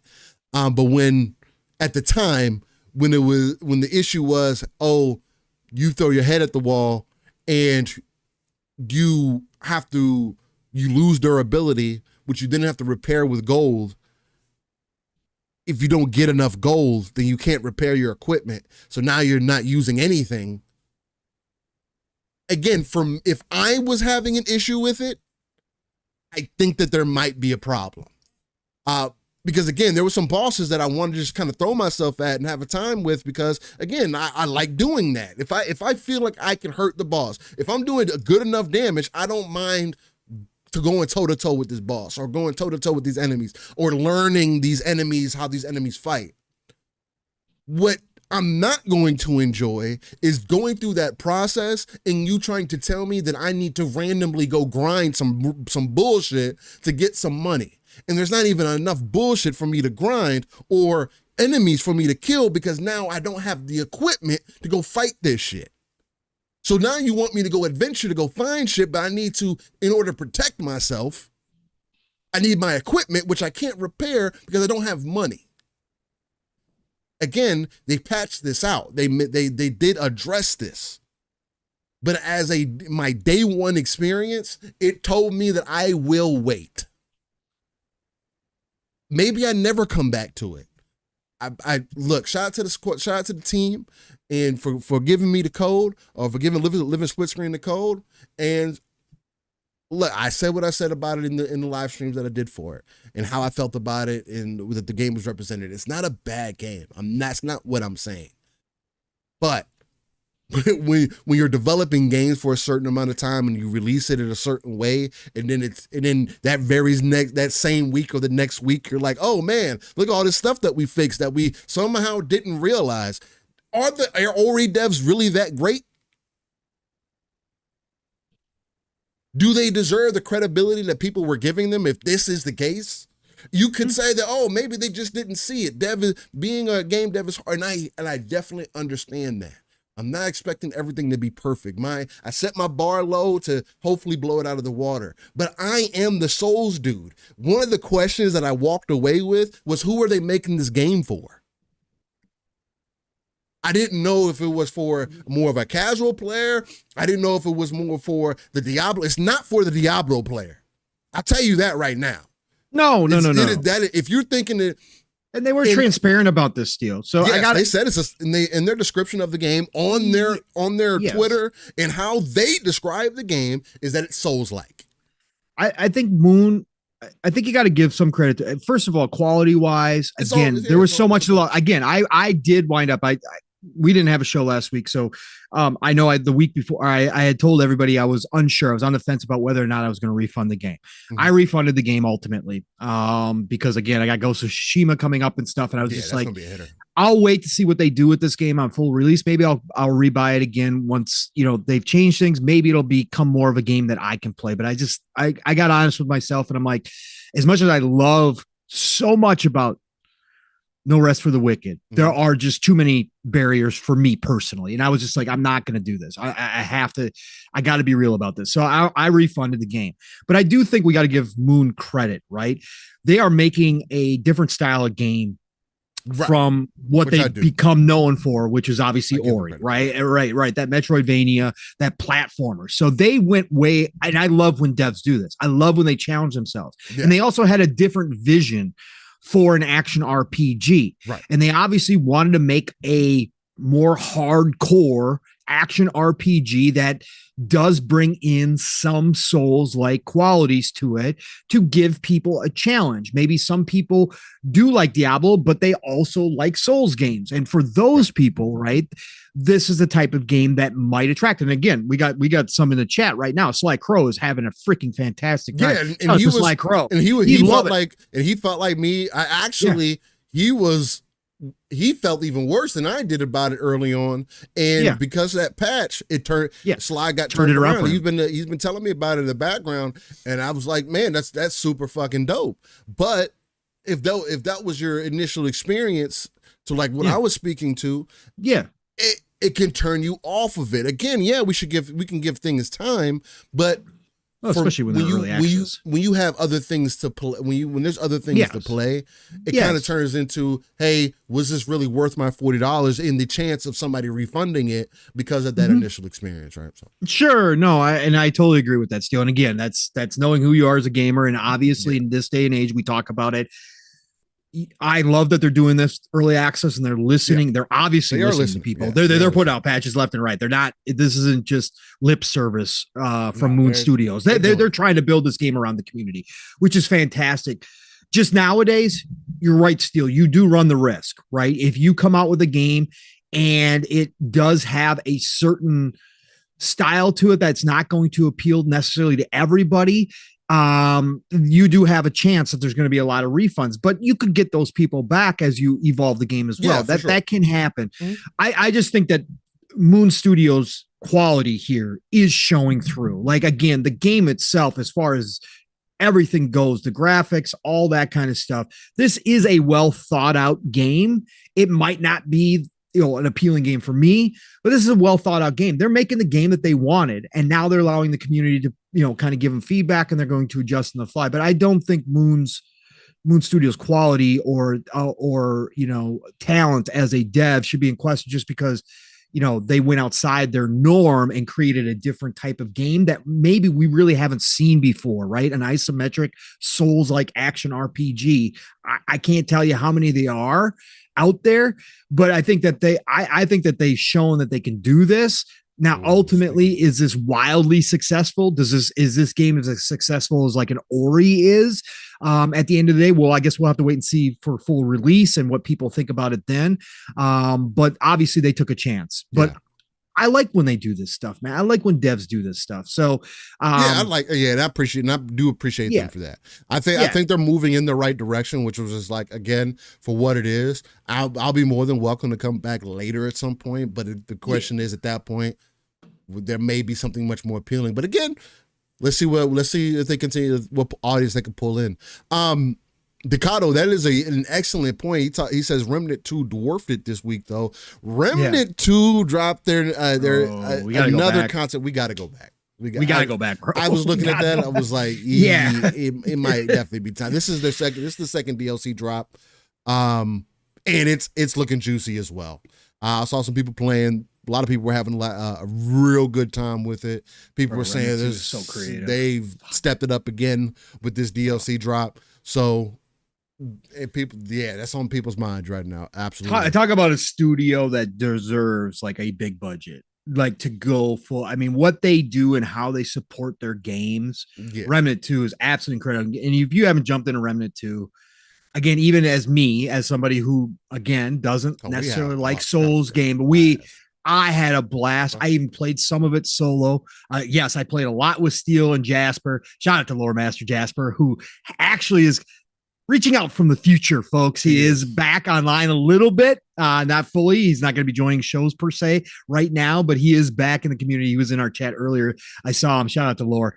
But I played a lot with you guys, obviously. We had an absolute freaking blast. But even as the not Souls guy, and this has some of that, even though it's a shooter, I had a great time even solo playing through some of this. Remnant 2 is a quality game that everybody should jump into. And now the DLC's been dropping. And again, they support this game like nobody's business. Like they did this with Remnant 1. Remnant 1 from the time it launched to where it wound up before they came out with Remnant 2, totally different game. Totally different game. DLC is freaking amazing. So go check out Remnant 2. Sorry, I had to do a little sales pitch there because Remnant 2 is great. Nah, absolutely. I agree. Other than that, I think that's pretty much been it. Because I haven't really had much time to do much else. Thinking about playing Warzone here and there, off and on. Again, I'm not super consistent at playing those games like that. Timing is everything, man. Fallout is just so easy to like start, stop, press pause, go do whatever, come back, venture around some more, save. Pause, come back. Yeah, it is such the perfect game to do that, man. So that's kind of where I've been sitting at outside of looking at some of these other games. I definitely want to jump into the Musashi game. That's definitely find ways. That is super high on my radar right now, bro. It looks so good, bro. They got a whole loot system. It looks so dope. It's high on my radar for like reasons that it shouldn't be, man. Like it's so it's so crazy. Even if it's not that deep a game, even if most people say it is just mission based, that's fine, run a mission, you get your loot, it's cool, and you move on. Right, you level up, you move on. Next mission. I'm cool with that, man. I'm cool with that. The way the mechs look, all the customization you can do, how different each mech is, those superpowers, that one mech that comes in with like 30 missile launchers attached to it, bro. I'm like, yes, let's go. Plus I got bosses. It looks like they got raid style stuff where you got bosses that you're teaming up to take down. Yeah, we're gonna find a way to hop into that, bro. I'm working on that right now. I think the last thing The last thing I'll mention is hold on, Stu. Hold on. what Mishi Miyagi in the chat. Mishi Miyagi, thank you for joining us. Drops a code for Fallout 76. Oh, thank you for dropping that in. Go grab that code, everybody, for some Fallout 76 love right there. But appreciate you, Mishi, coming in here. And again, shout out to Sith. Somebody did get that code. I don't know if anybody put in there who got the code or what game it was, but Sith came by with a stealth drop of a code earlier, and somebody did grab it. According to Doom, I saw Doom Remember said that somebody did already grab that code. So anybody who gets the Fallout 76 code, please put it in the chat and thank Mishi Miyagi for dropping that code. Thank you, sir. And the Moon Man brings up a point. Shout out to you, Spooky, for coming through, man. We'll get into our upcoming games, just getting some topics. Again, we are going to have a hard stop at 12, so keep that in mind. We've been having a good time, man. We're going to have catching up. Hey, we're talking games. We're talking games, bro. That's what it's about. That's what it's about. But he brings up that Fallout 4 had a huge resurgence too, but the next gen patch did nerf and mess with one of the biggest mods on PC, including delaying Fallout London mod. Now, the only thing that I'll say about that is anybody who has a modded playthrough of any game, there is a certain way that you're supposed to boot up your game and load up your game that does not require you going through Steam. And typically, if you're playing it that way, you're not supposed to be starting it through Steam. That was one of my worries as well, that if the game, because I heard that it may auto update or whatever the case, I did make sure to set it to where it doesn't automatically update, but nonetheless, as long as I'm going through this launcher that I was instructed to go through when I downloaded these mods, I don't have to update the game. Since the update had dropped, I haven't experienced any issues because I haven't got the new update or whatever the case. Now, when you're playing with mods, that is something that you're supposed to have an understanding of. That's something that you're supposed to know about. And it is hard for me to blame Bethesda for mods breaking that are not there from their base code or from things that they have direct access to or whatever. I'm not going to say that it is their job to go to Nexus Mods and make sure that every single mod is compatible with whatever update that they drop. It's hard for me to say that. Now, typically, when you do download mods, if you're planning to, it is smart for you to have the newest update of the game before you start modding. I do get if this has made it inconvenient for some people, but I don't see if it's inconvenient for newer players, because newer players are going to play the new version of the game and are not going to start with mods. But I can get the frustration of things breaking because of an update that Bethesda pushed through, and there should be an option. We always talk about that. There should be an option to say, hey, we have an update coming out on Steam. You're going to have an option to say, do you want this game to update, yes or no? Outside of turning off auto updates. I do think that it should be something that exists, because I don't think that is an option. Once you update the game, it just updates, right? It doesn't say, hey, this might break some shit. No. And they know that people make mods for their game. Again, one of the biggest mods, to his point earlier, was the Fallout London mod. That has been delayed indefinitely because they don't know how the update is going to impact their mod. Again, because you're not directly a part of Bethesda, it's hard for me to say, oh man, that's fucking, I should feel bad for you on a whole different level. It's unfortunate. It definitely is. And it would be frustrating. I can definitely understand that. But because of how things work, it is hard for me just to have a certain expectation that no matter what, that these mods, everybody's mods, should just work. I don't know. How do you feel about that, Pong? How do you kind of see that? Yeah, take it away, man, because it's just, I find that interesting. Again, I'm newer to it, so at least in the Bethesda side of things. So what are you thinking? You know, Well, first of all, you guys all know, even though I have a PC now, I still haven't gotten into a whole modding thing. So I saw some of Yobi's comments about what he's doing with Star Wars. Jedi Survivor. Jedi Survivor. Yeah. That interests me, right? Getting a new character in there because I'm not a big Cal fan. So, but that stuff does interest me, right? But I am a purist, as well, as you guys know, when it comes to playing games. Like, I'm not the biggest mod guy, just because I like to play the game how the devs originally intended, even if I could get better quality stuff, or make the game look better. I just kind of like what the devs do. And part of it is convenience. I don't like messing around with all that stuff all the damn time, even if it's simple. It's just not my thing. But I appreciate the mod community. And Bethesda's mod community is probably one of, if not the greatest of all time mod communities. Bethesda's mod community, as famously known to fix, quote unquote, a lot of Bethesda stuff when they drop a game, right? Bethesda hires out of their own modding community, right? Some of that London team that you were just talking about, Steele, there's at least 2 or 3 members of that London team that now officially work for Bethesda. So Bethesda doesn't take their modding community lightly. In fact, they lean on them in a lot of ways. And that's why you hire them, though, because they've proven that they can work within the system. Correct. But they also, some people have said that Bethesda abuses their modding community because there's reasons why Bethesda doesn't necessarily fix everything, because they know that their community will do so. There's been that back and forth for a long time. So, but I would say that Bethesda certainly encourages, beyond most companies, the modding community. They release the tools to everybody. Starfield, we're still waiting on. There's still people modding the hell out of Starfield right now. I've seen some people online posting some crazy looking, cool looking mods for Starfield, and that's even without the official Bethesda tools.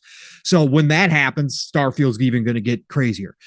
But this case here, Steele, again, when there is an official update from Bethesda, there is no way to expect the company itself to make sure that their own updates, their own patches jive with the whole entire modding community. Like that's ridiculous, right?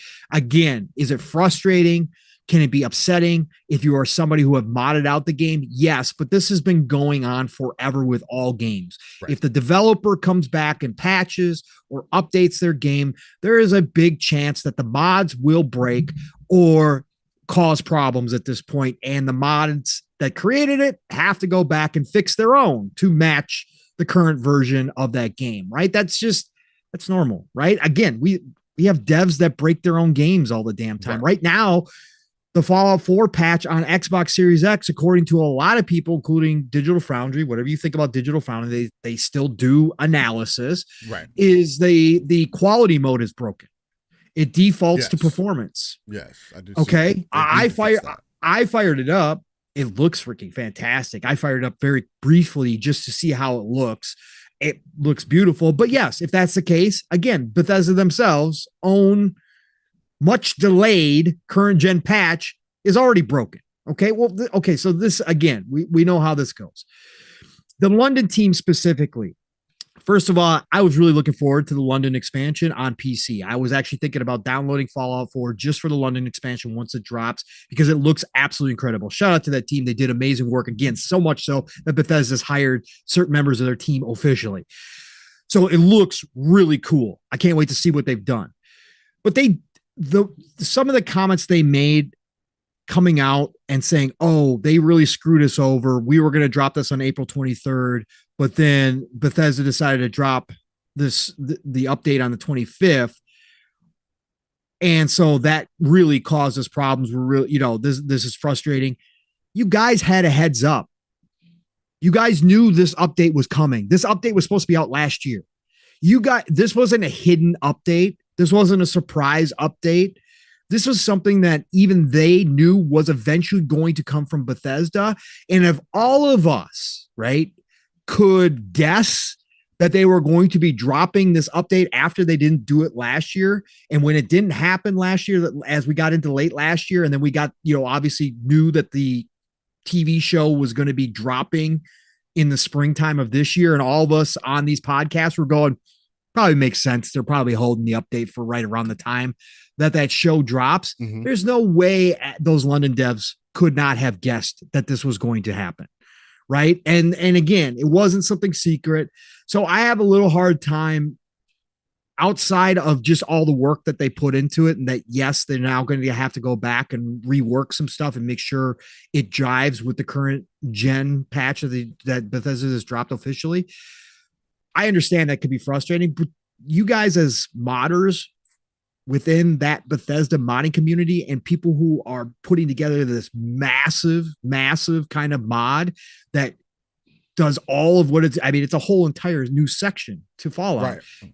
You guys had to know. You guys knew this was coming. Like, you guys kind of had, this, I understand you can be frustrated, but to think that Bethesda needed to reach out to you and give you an exact date of when it was dropping prior to it dropping, I think that is kind of entitlement.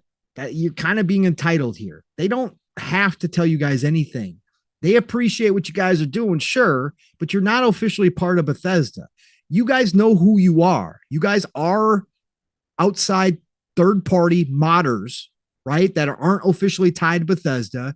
You knew this patch was coming at some point. You knew that it would probably be a case that you guys were going to have to wait for that patch to see how it would affect your mod and then go back and rework it. You guys kind of knew all this, right? So to me, to come out and kind of lay the blame at Bethesda's feet for not giving you a heads up, I'm like, that's a little entitled. It's a little entitled. Again, shout out to all you doing the work. You guys obviously started this as a passion project, but when you start things as a passion project, you should probably maintain that mentality that, hey, we're just doing this out of the love for the game. Bethesda really doesn't owe you guys anything. Right? Yeah. This is something you guys wanted to do. Some of your team members benefited from it by being hired on to Bethesda. So you can't say that Bethesda hasn't taken notice. You can't say that Bethesda hasn't given you anything, because Bethesda's actually honestly brought some of your team members up to a different level. Right? So it's done good things. So be appreciative of that. And I would just say, hey, say, obviously the community understands. You guys don't, it's not like the community's in uproar that the London didn't drop. Right. They knew, right? They knew the minute that this patch dropped that this would probably break your mod. You'd have to go back and rework it. And so just get your heads down, go fix it, and put the patch out. Again, Bethesda doesn't owe anybody anything, right? And again, it's up to you if you want to become a part of that Bethesda modding community that works on these games. And for most people, it's just a passion. Well, passion projects don't always wind up getting paid for. Passion projects don't always wind up getting acclaim. Passion projects don't necessarily need to be noticed. It's a passion project. It's for you, right? It's for the love that you have for that certain thing. Yeah. And if the developers that you're that passionate about don't, want to share some secrets with you, well, that should be expected. This is a $1 million, $1 billion company. Again, you are who you are. You're a modder, right? So I just think there's a little entitlement here. It sucks. Again, I feel for the devs, but it's nothing new. Like, this isn't a surprise and it's nothing new. Hopefully they can get this worked out and finally launch London. Because again, I'm excited to play London. Even if it's paid for DLC, I probably will download it onto the PC. I was hoping that they would, Bethesda would take them underneath their wings and maybe include London and make it an actual official expansion, right? But again, there's a lot of legality. I'm sure there's a lot more behind the scenes on that stuff. But at the end of the day, the modding communities knows what happens. This isn't just a Bethesda thing. This is across the board. If you mod games and that developer patches or redoes the game in some way, shape, or form, there's a big chance that your mod is going to have to be also reworked by you. Like, and they don't owe you an explanation or a date or anything if they decide to update their game. Now, the one thing that they could do to kind of go around that, I mean, other games have done it where they maybe include an updater of some sort, or in this case, it would be a downgrader. So you would go to the previous version of the game or a certain version of the game. Skyrim has that. where there is different versions of the game, or for the different versions of the game, there's only certain mods that are recommended to be used with those different versions, right? Like the anniversary edition versus the regular edition, for an example. Most mods are more so designed for the anniversary edition because it's the newest and updated version, and it's a 1.6 version and all that other stuff. There's that as well. And most of the time when you're modding, it is recommended for you not to update your game once you modded it, because you don't want to break anything. So again, yeah, just to that point, I mean, yeah, it is unfortunate and you guys are gonna have to do a little bit more work, but again, maybe there's ways to kind of circumvent that so people don't have to update. Maybe you can give them a downgrader and just give them the version as is, and you can still release the mod as intended, right? Again, I just don't see how much better that the new update would have made it for modders anyway, because it's mainly for console players, I think, more than anything else. So that's just me. Again, I do still think that there should be an option so that people are more aware, especially knowing that this is something that's welcomed in a Bethesda house. Hey, we like mods, we like to do mods, but we also want to give you options to say, hey, if you have a modded version or a modded playthrough of our game, hey, if you download this update, it may break those mods. And I think a little notification, something like that, would be dope and would circumvent some things, at least cover their own ass, as they like to say in the industries, right? But yeah, I mean, nonetheless, I find it extremely interesting. I've been having a good time with it. I haven't updated mine. I also start the game as the mod told me that I needed to start the game. And so we're just going to go from there, and I'll continue to play and hopefully not run into any issues. Because if I do, and my game breaks, I'm not going to be coming back. So there's that. All right, man. Well, do we get into these upcoming games real quick? Yeah, let's do this. Let's get a shout out to the chat as well, real quick. Please. Let's do that because so many amazing people in here. Let's see what everybody's doing out here. We got the legendary one and only Yobi in the house. What's going on, legendary? We got the Nixie in here. What's going on, Nixie? Why is Bethesda targeted now that they are under MS? Let's discuss. Nixie, Bethesda's been targeted for a long time. The memes about Todd, the memes about the broken games. Again, Bugfesda came long before Microsoft and Xbox ever bought them. So that's always been out there in no man's land. But it's funny how Fallout TV show, suddenly a bunch of people discover yet again that Bethesda makes great games. Just that's weird. All of a sudden, it's funny. Starfield played like an old game, but everybody's playing old Bethesda games now. So it's all good. That's even older. Strange. It feels even older than Starfield does. Yeah, strange. Anyways, Mr. 7 Digits in the house. What's going on, Mr. 7 Digit? Great to see you. Ghost Wolf 3599. What's going on, Ghost Wolf? We got the M-Gene in the house, of course. What's going on, M-Gene? We got the Decado, of course, in here as well. We got the Blue Moon FC. What up, brother? Who else we got in here? We got Lydian Master in the house. What's going on, Lydian? Great to see you, sir. We got the Masshole 1977. What's going on? We got the E Ranks in the house. We got the Jason Max joining us this morning. Thank you so much. We got the Moon Man, otherwise known as Spooky, in the house. What's going on, Spook? Always good to see you, brother. Hope you and the family are doing very well, sir. Who else? Oh, we got the 108 Dragons TV in the house, the legendary Lemon. What's going on, Lemon? Great to see you, brother. Been a minute, sir. We got the Nam Omar, of course, joining us this morning. Who else we got in here? We got the Remake Station 5. What's going on, Remake? Great to see you in here. Who else we got in here? The aforementioned Mishi Miyagi, who jumped in here and dropped in a Fallout 76 code appropriately enough while we were talking about Fallout. We got the one and only East Side Vandal in here. What's going on, East Side? Great to see you, sir. We got the Sly Crow, of course, dropping on in here. What's going on, Sly? We got the Ego Man himself, Mr. Infinite Umbra, in the house. I don't know how he fit himself into the chat with that big head of his. What's going on, Infinite? Great to see you, brother. Tim, the Sorcerer, is in here. What's going on, Tim the Sorcerer? We got the Rescue Squad Culp in the house. What's going on, Rescue Squad? He also drops a message for the splitters that says happy 5 months. Happy 5 months.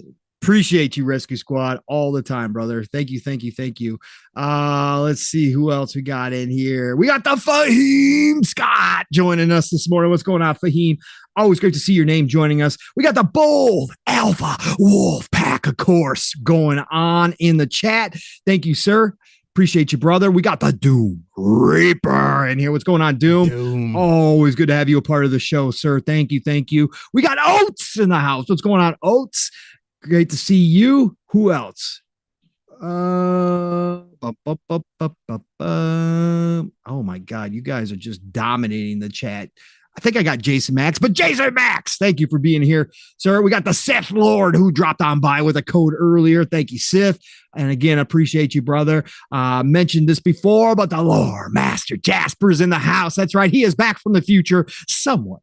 So he is going to be popping in from chats from time to time. He's in our DMs a little bit. He's got a little free time. But Lore Master, great to see you, brother. Again, missed you, man. So great to hear from you. Who else we got in here? We got the Borbs 8203 in here. And then we got one of my favorite cereals in the Captain Crunch joining us this morning as well. Thank you, Captain. A part of every Saturday morning Cartoon Fest. Let's go. Got to have some Captain Crunch. Who else? We got the Sanchez MTZ Gaming, of course, dropping in here. Wouldn't be a show without you, sir. Thank you for being in the chat and saying hi. Appreciate you so much, man. Who else we got in here? We got the General Spartan 27 dropping on through. That's as far back as I can go. So let's see if anybody dropped in down below, if we're all caught up on the chat. Again, sorry we're doing this a little late. We got a show. Tim the Sorcerer jumped in here, by the way, for member of 9 months. Says great show as always, guys. Have a great weekend. You too, sir. That goes for everybody in the chat. I hope you all have a great weekend, whatever day it might be, wherever you are. Oh, I see Blind Giant 808. Yo, good morning, everyone. Yo, good morning to you, Blind Giant. Appreciate you dropping in here as well. All right. I think I'm got everybody there, Steel, so we can get into this day in gaming. Oh, Jesse Darby. What's going on? Jesse, have a good day at work, sir. Thank you for dropping on in here, man. Have a good day at work. Shout out, I hope everything goes smoothly. Shout out to Tim the Sorcerer for the member for 9 months. I did that. Okay, appreciate it. I wasn't listening. I was sidetracked. I was definitely sidetracked. Yeah, I did do that. Tim the Sorcerer. Thank you for the 9 months, man. Appreciate you. All right, let's get into this. Let's see here. This day in gaming. Or no, not this day in gaming. Jesus. Upcoming week of games. Game Informer, of course. Ghostwolf says, you know, it'd be cool if there was an LSS Fallout 76 server on console. I was really interested in playing Fallout 76 because even the Steel Rain DLC, I thought that would be really dope to get into and be like Steel Rain playing Steel Rain. I thought that was an intention. But yeah, man, I couldn't get past the way the fucking shit looks, man. Like, it does not look or play as well as Fallout 4. In my opinion, it doesn't even sound it sounds like tin canish. It's really weird. I don't know. That's strange, man, because I'd never noticed that on console at all. So, and I haven't played it obviously for a while now. It's been probably like a year.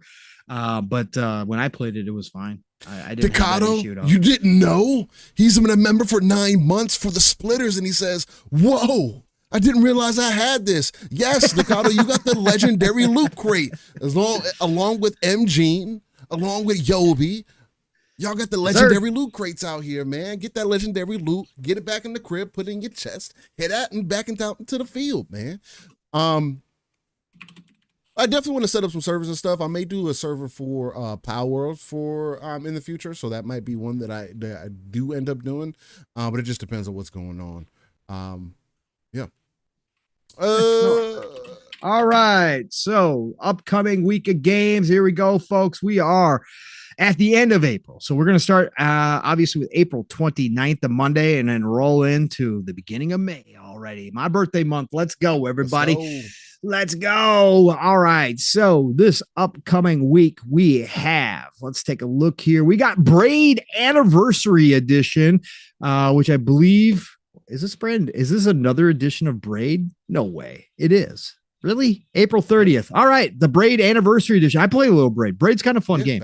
PlayStation 5, Xbox Series, PlayStation 4, Xbox One, Switch, PC, Mac, Linux, iOS, and Android. Braid has been everywhere.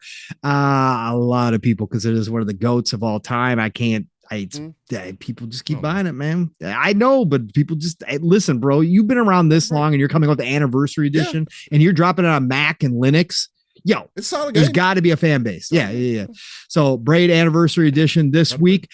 And then another game that I'm eventually going to get to. First, I'm going to do the first one, and then I'm going to get to this one. If you like hardcore tactics games and you like mechs, this game is for you. The series is for you. We already got Front Mission 1 remake.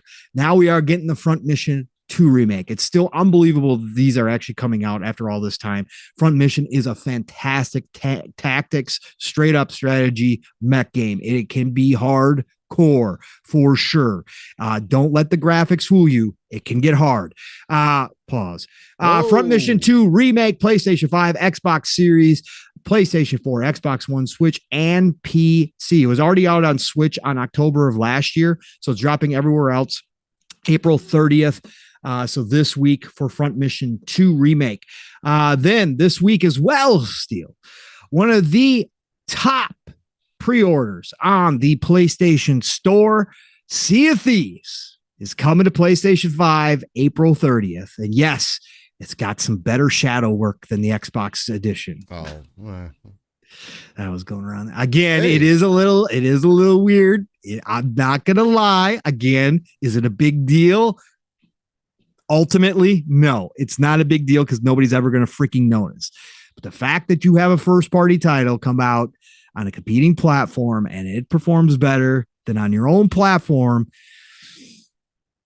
in any way, shape, or form is a little weird. Anyways, it's minute. Overall, it's not a big deal.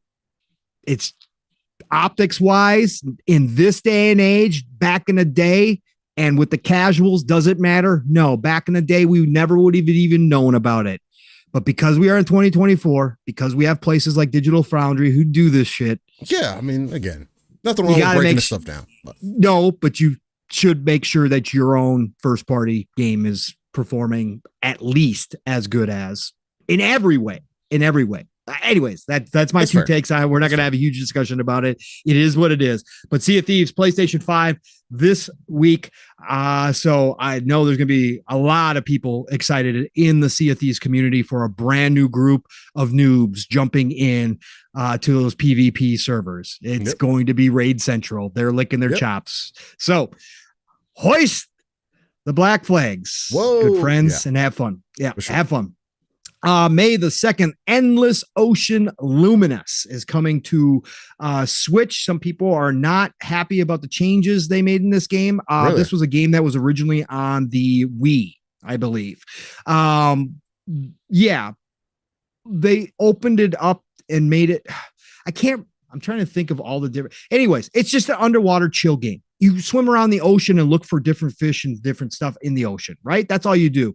They have it. I believe it's now multiplayer as well. So you can swim with friends. It's a chill diving game is what it is. Yeah. Anyways, go check out Endless Ocean Luminous coming out to Switch this week. And then we have Indica coming out to PlayStation 5, Xbox Series, and PC from Odd Meter, published by 11-Bit Studios. This is an adventure game. Indica. And I have no idea. Steel, please, if you're not already looking at it, look at that cover. That can't be real, bro. No, it looks extremely disturbing. I don't know how I feel about that. It looks like AI created something weird. Ask and you shall be. Nope, that is their official website. I just went there. Ask and you shall be deceived. Something you're into? It does look like AI. Join Sister Indica on her surreal journey. Join Sister Indica. Play a third-person story-driven game set in alternative Russia of the late 19th century where religious visions clash with harsh reality. Indica tells the story of a young nun who sets off on a journey of self-discovery with the most unusual companion by her side, the devil himself. Oh, okay. That just got like completely wild. Yeah. I mean, their web page is wild, bro. This is the one we just saw at that last showcase where I said that this did look interesting. Yes, this is that one with the nun. Okay. Yes, it is. It's black and white. The game itself is black and white. It looks kind of obviously creepy. It's set in old world Russia. Interesting, bro. Anyways, maybe it's not black and white. Maybe it is colorized. It looks like it switches between colorized and black and white. Anyways, yeah. So go check out Indica. Again, the cover is totally okay. I guess it fits the atmosphere of the game. Anyways, let's move on from Indica. I did not know I was going to spend any time on Indica, but yeah, there we are. Yeah, there we are. Okay, Game Informer. Seriously, we're going to do this right now? Yeah, it's loading a little slow right now, but that's all right. Bro, what are we doing? It's in slow motion right now. You getting the same thing? Yeah, it's not. It's spinning. So it just decided to bug out on us in the middle of our. There it goes. Thing. Probably because I mentioned the devil. That's probably why. All right, let's go. It's probably exactly what it is. Probably what it is. With all the other things going on, huh? Madison, PlayStation VR 2 also coming out. So anybody who still has PSVR 2, congratulations. You can dust this thing off. This came out. This was actually the VR version of Madison. So Madison originally came out on PlayStation 5, Xbox Series, PlayStation 4, Switch, and PC back July 8th, 2022. You are getting the VR version this time around. Again, a horror game. You will never see me. I don't care how popular VR gets. I will not be playing any horror games ever on VR or otherwise. Moto GP 24, steal some bikes. Let's go. Absolutely. PlayStation 5, Xbox Series, PlayStation 4, Xbox One, Switch, and PC. You've never really jumped into a Moto GP. Nope. Have you? Nope. I have not. Let's see here. So that is Moto GP for all you bike fans. And then what else we got? We got Surmount, Switch and PC. Surmount, SURMOUNT, not like Sir, like the knight mount, right? Not that. Surmount, meaning to overcome, right? And this looks like a platforming game coming out of Jasper.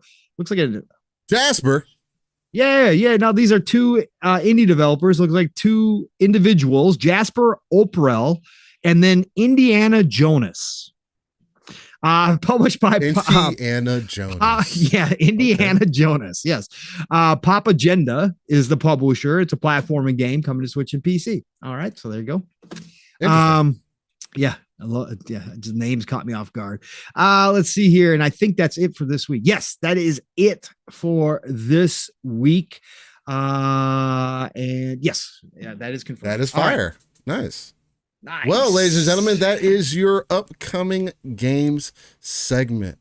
Hopefully you found something in there that you are interested in. But it's time for us to go live, raw, and direct. Because we got about an hour of getting some of these hard hidden topics in before we got to slide on out of here. But first things. What we gotta do? First things first, brother. We got some stuff going on in here. So after Ducato, After Ducato said, didn't realize I had this. Then all of a sudden, the Blue Moon FC comes in and says, "Oh wow, big up 9-monthers, nor me." People didn't realize they had these super chats. I never use them in any of the chats, but it's funny when people find out. And then Psychonauts comes through with member for 8 months, says LSS is your Saturday morning cartoons for games. That's right, Psychonauts. That is one of the OG sayings we used to have, that we were the Saturday morning cartoons. But attention, ladies and gentlemen, attention, all splitters. We appreciate you all. But right now, go ahead and look up at the monitors above your head. That's right. We were at a Mach 10.0. We are going places we had no idea were even possible. And you know what? It wasn't good enough for the legendary Yobi. That's right. It wasn't good enough for the legendary Yobi. The Yobi said at Mach 10.0, we're going to run out of room very fast. And in fact, we might just have to go to space today, folks, to have enough room at this kind of speed. We might get off the tracks and actually blast off today. And the Yobi said, we're going to have enough fuel for that furnace to make that happen. And in fact, to break through the outer atmosphere, the upper ions of space, we are going to get to a new level. So the Yobi said, guess what? I got a nuke for all of you.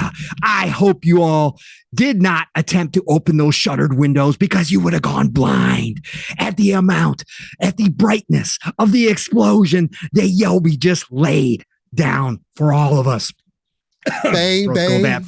That's right. The legendary Yobi flew overhead with a nuke and said, here you go, everybody. Mach 15. That's right. We hit a Mach 15 because of legendary Yobi with the 100 nuke bomb on all of us. And he says, one love, LSS. It's not to be messed with. Thank you all, or thank you for allowing me to support your vision. It is only the beginning. Let's go. Love to you, Pong and Steel. Horde of Wars, World Order.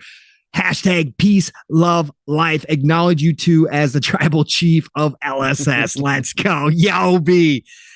Bro, you are special, man. And again, all of you, it means so much to me and Steel. So much. And Yobi, just again, your continued support and what you do, bro. You know, posting that video with our merch that you picked up, which looked freaking awesome on you, bro, by the way. Red is a great color on you. Just thank you. Thank you, Yobi, so much, man. Again, from the bottom of my heart. Can't say enough. So thank you for that, Yobi. And again, your goal, everybody, remains 69. Just because Yobi drops a nuke in here, it doesn't change it to 69.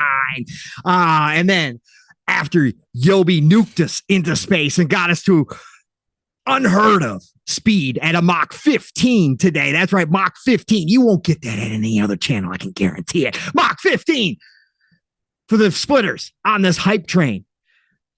Blind Giant said, well, we got to add another car. That's right. The Blind Giant 808 said, we got to add another car to this hype train as we travel into space and beyond.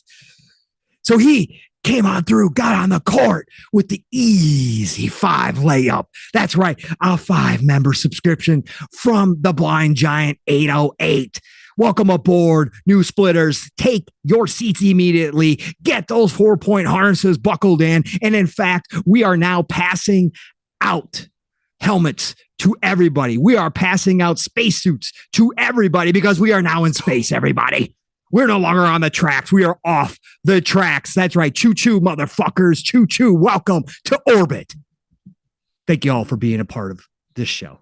Thank you so much, Blind Giant. Really appreciate you. Appreciate you, Yobi. So much, man. All of you just here listening. Oh, Steel. Where do you want to take it from here, brother, man? We got an hour, bro. We got an hour. What are we going to cover? Pick a topic, sir. Pick a topic and let's roll. Pick a topic and let's roll. Man, what's something that's been the most prevalent over the last couple of weeks that we can kind of agree on? What do you think? What's been prevalent? We run down this list over here, man. Let me see what we got.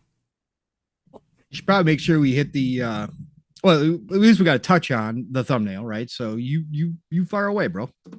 I mean, we touched on the Fallout side of it for sure. Yeah, we did. And all the things that came into that. I still haven't watched the show yet. So for those who are wondering, I got to set aside some time to do that. I want to do it with the wife, though, so she has more of the Fallout lineage than I do. And it coming off of apparently having more relation to New Vegas. I think she would like that a lot.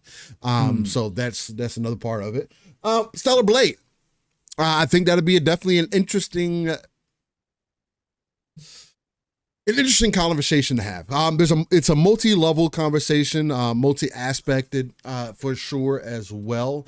Whether it be DEI or whether women, it's okay to have sexy women in games, or censorship in games, which we still don't have complete clarity on what the truth is as far as that goes. The dev themselves from Shift Up have said that was their final vision. Now, it's hard pressed to say whether they needed to say that for business sake or whatever the case may be. But people are finding images or coming up, finding content of Eve having some censorship changes happen, like shirts replaced in certain areas and whatnot, articles of clothing covering certain things that they weren't covering before. For me, the censorship that people have been speaking to, I don't necessarily think it's I don't think it's over the top, but I do think the one thing that did kind of go over the top more so than anything was the graphics, some of the graphics. And I don't mean the visual representation of the game, like whether it would look good or whatever. I mean like actual decals in the game, right? Hard being one of them, and now crime being another one, which led to some people, the biggest part that I have at least seen, whereas things left off, coming off of the censorship conversation, is in Pong, if you got, I believe there was an article covering that as well. If you can get that to me real quick, I'll pull that up as I get the rest of my deposition set up here, get them reeled on in. But off the heels of the censorship thing, which article were you looking for? I think it was the main one where they were getting into were they talking like some of the censorship stuff, and then I think they also covered this one, the hard, them Sony replacing that or whatever. But anyway, tell me if that's the one. Whichever one is going to be better. I think that's the one. We'll start with this. Yes, that's exactly okay. It. Okay. After developers shift up promise to Stellar Blade will release uncensored, Sony patches out in-game graffiti art following accusations of racism. Yes, this is exactly what I was talking about. I appreciate that. So off the heels of the censorship thing also came the questions about race and whether the hard R was intended for this game. As it was presented.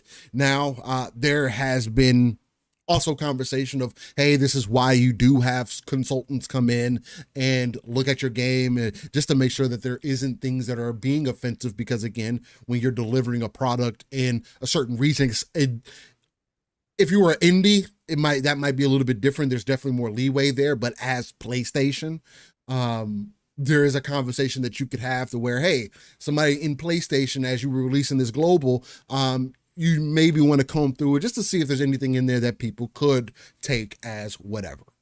Now, for me, I'll start off with, before I get into this article, start off with the hard R. The hard thing, I didn't think anything of it when I first saw it. Now, when people brought it up, I was like, I guess you could say that, but I still, because they're in two different fonts, completely different fonts, I still think it is a bit of a gigantic reach to say that was a racially motivated thing. That somebody was trying to be disingenuous and throwing a little funny in there, just because, especially with knowing that that graffiti is in many other places in the game and is used to represent some other things, that actually has lineage to the game. Nonetheless, PlayStation saw a point to take it out. Again, it's fair. It's just a graffiti. It then gets replaced with crime. Now people are saying, oh, and now it says crimer, which is worse. It's supposedly UK slang. I didn't know that. And there's a lot of things that, again, when somebody posted that, I, again, didn't see that. I just saw the word crime, be it just me being desensitized to it or whatever the case may be. I still think it is a bit of a reach to say that is the case. Now, I do have an additional thought process, because again, I do like to live with more in the gray than I like to live in, oh, it's either black or white. It has to be this way or this way. I could see why. Now, I'm not going to say I could see. I also understand that it is, and it should be okay for people to acknowledge and say that, hey, we have an issue with this. This is kind of weird. How do we feel about this? Let's have a conversation about it. It should be left open. Again, interpretation is everything. Don't like to do things unintentionally and things come across a certain way. So there is that. As far as the censorship goes, one of the biggest things for me is, why try to sell your game as uncensored Although nothing that we've seen in the game is comparable to one of the very many weird games on Steam, as an example, that are uncensored. So when you say uncensored here, I'm expecting blood splatter, this, that, and other thing, all the things that people kind of get weirded out about. For it to be good to go, there's not clothing being implemented that changes whatever, because it's the uncensored version.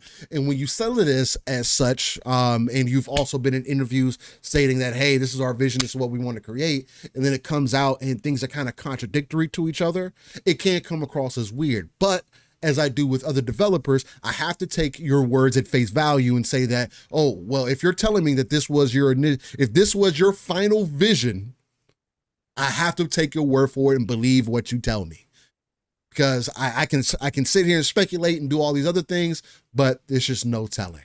So let's get into this article, and then I'll probably add some additional details, or we'll just go from there. I'll pass it on to my brother Pong as well. So graffiti art following accusations of racism. Oh man.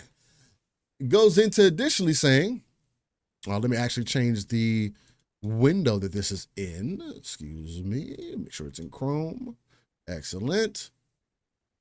After developers shift up promises, Stellar Blade will release uncensored, Sony patches out in-game graffiti art following accusations of racism. Goes on to say, this is also by boundingintocomics.com. This article is written by Spencer Bakuli. Shout out to Spencer, on April 24, 2024. He goes on to say, in overriding the promise made by developer Shift Up that the highly anticipated action title will release completely uncensored, Sony has announced that they will be patching out a piece of graffiti found in Stellar Blade due to an absolutely reaching accusation from IGN that the in-game artwork could be read as a reference to a racial slur. Again, I can see it as a reach, and I do feel that it is a bit of a reach, but I am not also going to sit here and tell people what they can or cannot be offended by. And it is a discussion to be welcomed, and I don't mind having, right? Because there are things that kind of happen time and time again and just get written off as, especially towards certain groups of people, where it just gets written off as, oh man, it was an accident. We're in 2024.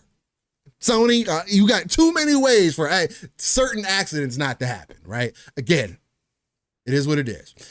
Taking to the game's official Twitter account, the developer announced in both English and Japanese that Stellar Blade offers the same uncensored version in all countries, including the Japanese version. There is this. Stellar Blade offers the same uncensored version in all countries, including the Japanese version. Stellar Blade offers the same uncensored version in all countries, including the Japanese version. Again, it's double translated there for whatever reason, but that was officially made by the Stellar Blade account. And while the announcement was met with thunderous applause from the game's excited fan base, particularly in light of the Western video game industry continued criticism of its protagonist's attractive appearance, which I still think is weird. Nonetheless, good-looking characters are good-looking characters.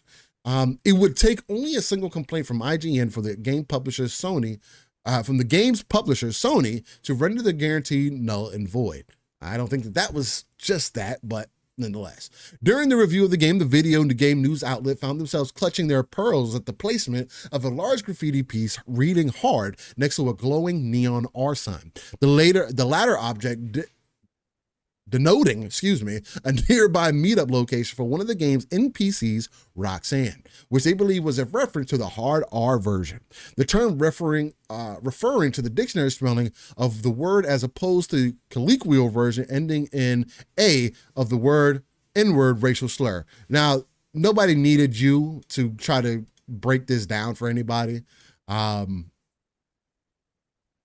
that wasn't needed. But anyway, proceeding to raise the issue directly to Sony rather than Shift Up, IGN was subsequently informed by a company representative that the placement of the two graphics near each other in Stellar Blade resulted in an unintentional, objectionable phrase. Shift Up had no intention of creating offensive artwork and were replacing the graffiti for the day one patch. Further pressed by the outlet whether the censorious efforts will extend to removing the graphic from the game's physical release, given that said copies would have printed with the original version of the game's code, the representative again affirmed that the graffiti should be removed for all users in day one update. That doesn't really cover any of the additional things on there. So this was more so of an opinion piece. But nonetheless, this has raised a lot of questions for, I guess, multiple different avenues of however you want to understand this. People are bring Sweet Baby back into the conversation again. Look, man, for me, I don't think it was intentional. It's hard for me to evaluate it as intentional. Again, I am more than welcome to hear the conversation of things like this happening and it being convenient. That it's always certain groups of people that get the short side of the sticks when things seem to be convenient, when they are in a negative light. But again, I have to stick with how I felt about it originally. Conversation is always welcome. I'm not going to tell anybody how they need to feel, how they should feel. I don't think that that's a right thing to do either. I can only give my perspective on it and go from there. And there is a lot to be said about it. There are still extreme racist people out in the world. And there are people who try to hide it under art. That happens all the time, still to this day. And that is a reality. Do I think it's a reality in this situation? No. Do I think that Eve being an attractive character in Stellar Blade is a problem as well? And that them, however, adding additional clothing or whatever to her certain outfits is censoring the game. Look, if they say that that's the final version and that's what they wanted to put out as the final product, I can only believe from what they tell me. I can overanalyze and try to subjectify and try to come up with all these reasons for why the world is burning up in flames and how things aren't the way they should be and how we should stop trying to censor all these things. But again, the only place that sex is really a problem is in America more than anybody else. We villainize sex more than anybody else. So maybe it's just us kind of being up in flames about it. Although I know that there is, like in China, for example, they do censor a lot of things. Japan also censors a lot of things. A lot of times they'll censor blood and stuff like that. Although I think the white blood is worse. Makes things look a little bit worse. Because, I mean, maybe it's just me being American where, I where there's a lot of white substance somewhere. That could be some other things. But that's neither here or there.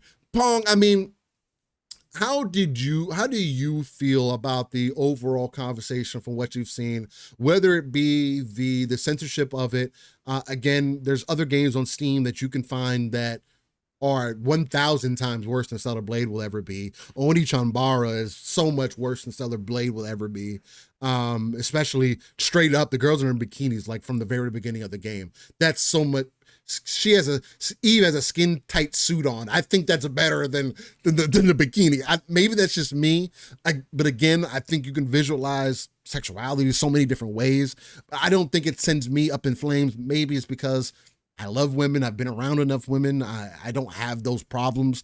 If it really came down to it, where if I wanted to pursue something of that nature, fortunately, I'm a married man, so I don't have to worry about those things.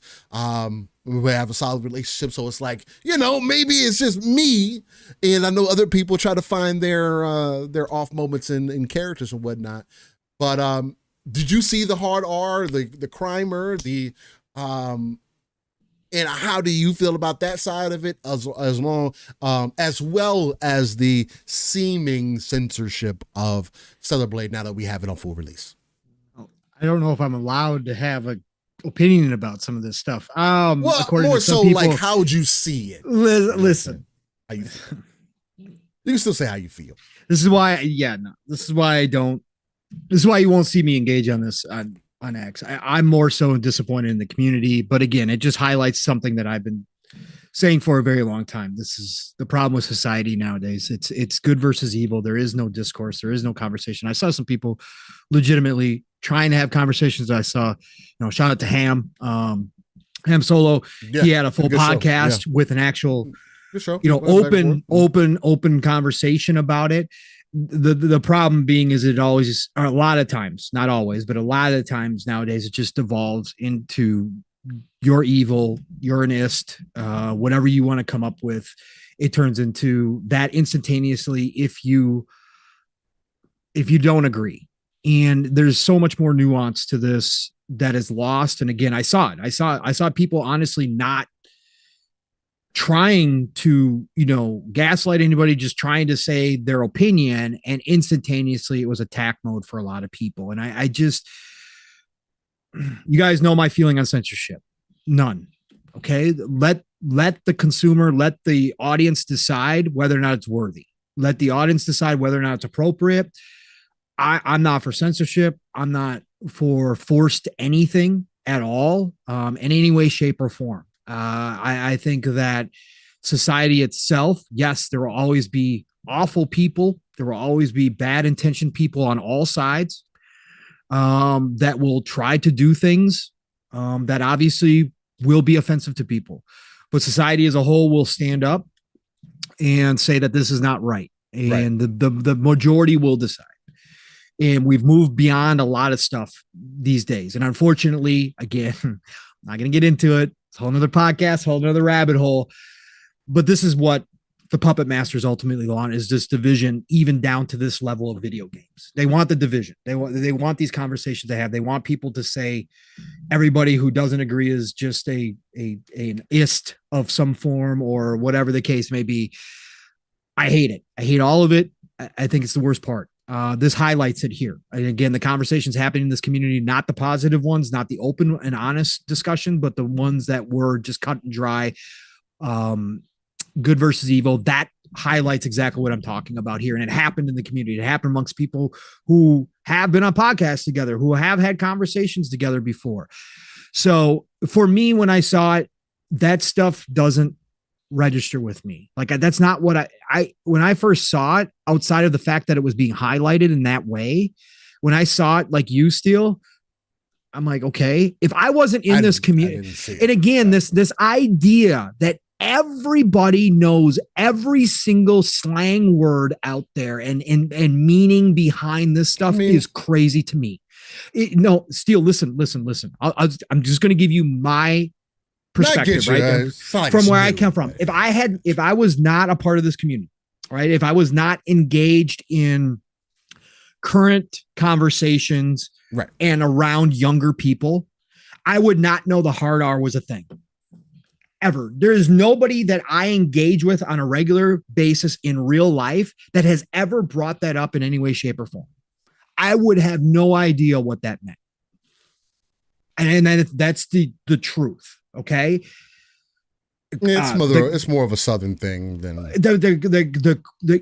But a lot of people out here assume that everybody just knows this stuff. That's BS. That's not how that. They're just like how we say pause after pretty much everything, because that has become the thing that every single phrase now becomes sexualized. Well, like, because before it was no homo, and even that was like. But to the point where we are now, it's like it's beyond all of that. Like the most innocent phrase now, because what I'm explaining is because I'm a part of this community, because I'm part of these conversations, right? It's now funny. Ingrained in me. When people do it at work, right? I in my mind go pause. And sometimes I'll even say it out loud over the most innocent things. And I know these people aren't being that way, like that I'm dealing with in real life. But that's the stuff that the average person does not know. The crime R thing, never, ever have I heard that. I've never seen that. Ever. When somebody posted the Urban Dictionary definition, again, the Urban Dictionary is one of the worst things that ever happened to society ever. The minute the people start accepting this stuff is just like, okay, this is what everybody should know as the definition. Bullshit. That's not the definition of everything just because it's in an Urban Dictionary. But anyways, it's a cultural thing. It's a cultural thing. Right. But again, Steele, you can't expect everybody just to accept that as like, okay, that's the way it is because it's a cultural thing. I agree with the expectation. You can't set your expectation at that. Right? I do agree with that. Bullshit. You don't know people's intentions. I had no idea about that one ever at all. Zero clue that was even a thing. Okay. Never. To me, I instantly leaned on the side of course. As a Korean dev, they had no idea that this was even something, right? Especially when I found out the graffiti was randomly placed everywhere, right? And that this was completely unintentional, right? Now, am I naive enough to not think that certainly there are people even in the gaming dev world that certainly have, biases and maybe flat out racist and may try to slip things into game? Sure. I'm not that naive. Of course, I probably believe that there are some people. Again, this is never going to go away. This is going to be something we're dealing with forever. It's an inherent biases within human nature. But so I'm not naive enough not to say it's 100% for sure a mistake. But I will say this.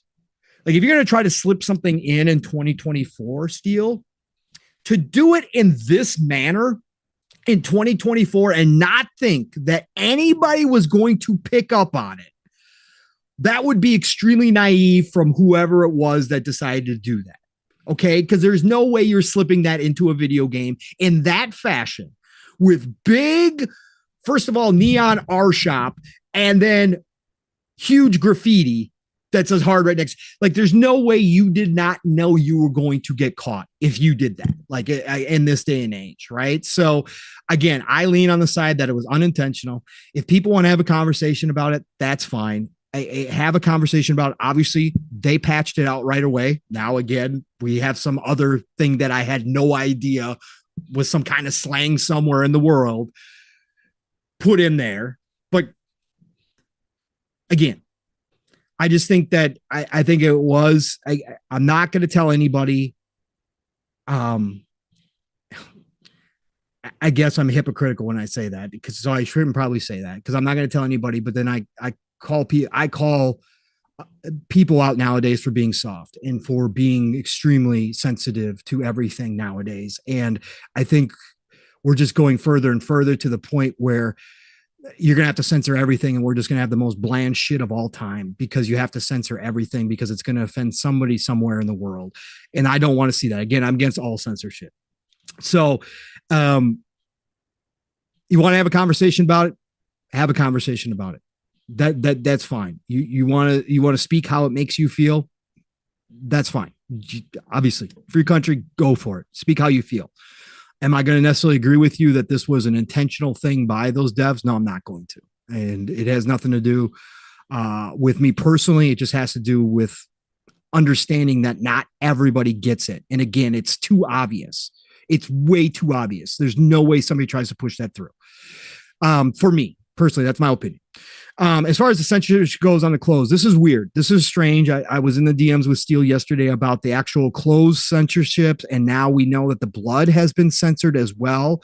Which is even weirder because there's still blood in the game. It's less on her than it was. Why? She's not as covered in blood according to the screenshots, and Shift Up obviously admitted. We've got the video of the Shift Up dev admitting that they did do some of this. Now, who made that call? That's the big question. Shift Up says they did. That was their final vision.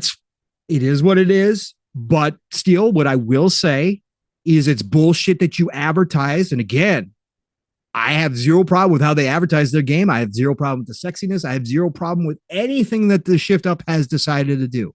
But if you are going to advertise your game as uncensored and you are going to show things off in a certain way and then patch it out as everybody's purchasing it on release date without announcing those changes up front, especially when the outfits are a part of the attraction for some people to this game, you are now changing fundamentally what you advertise. That is bullshit. I don't care who made the call. I don't care what the decision was. That should have been announced ahead of time and should have been for those people buying the game. And you can say, well, it's small. It's light.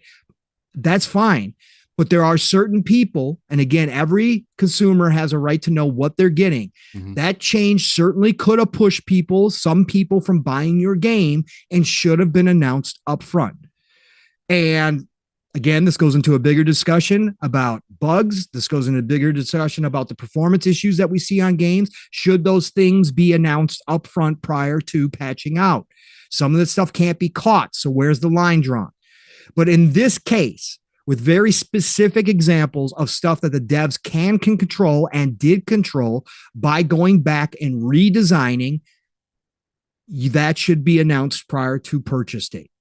And it should be let known what those changes are going to be so the consumer can make an educated choice on whether or not they want to buy your game. And so any censorship like this is bullshit, especially the day of release with a patch.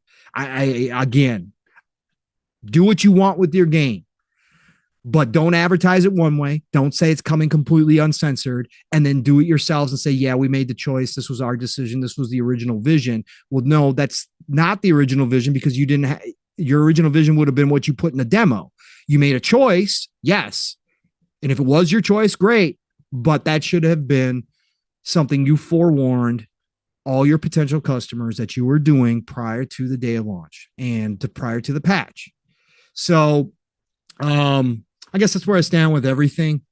I don't like the conversations that happen. A lot of people, again, this is why I got out of other communities back in the day and joined the video game community, was because this is where we're at as a society. People don't make it personal. It's going to be made personal. And I was really disappointed with a lot of people. I'm very disappointed with a lot of people who I think are very good people. And again, I'm not saying that they're ill-intentioned at all, but I am disappointed about the closed-mindedness of a lot of people in this community.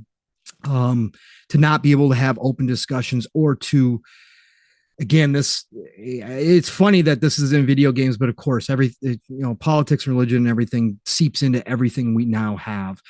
But the fact that you are going to say that anybody who wants to have a discussion about Sweet Baby, about DEI, or any of that automatically makes you a racist in some way, shape, or form. I can't do that, man. I can't get with this. Again, you are grouping together everybody into a very horrible description that does not account for discussion, that does not take into account that is certainly not a lot of people's point of view when even having these conversations. Are there some of those people that literally could be labeled that? Sure, of course, but not everybody. And to make blanket statements like that is just really sad to me, man. Because that means that if I was ever to try to reach out and have a conversation in the back of your skull, you would already have that opinion of me, which is obviously not even close to reality, not even close. And it's not as much as people have used certain language nowadays, and I think it's definitely taken off a lot of the actual meaning behind some of those words that people throw out casually. I think it's doing an injustice to what those words actually meant, and when somebody was legitimately given that label back in the day, it really meant something. And I think that a lot of that's been taken off. That's why a lot of people don't even care about that shit anymore and say, go ahead, call me whatever you want to. I don't give a fuck, because it's so overused. For me personally, it still hurts me to know that even if I wanted to have a conversation about you in that way, about certain things that are going on, even in the video game space, that you would automatically have that label of me in the back of your head. Makes me sad, man. And it makes me a little upset, because that's not, again, I don't care who you are. Either I judge you by who you are as the person, and assholes come in all colors.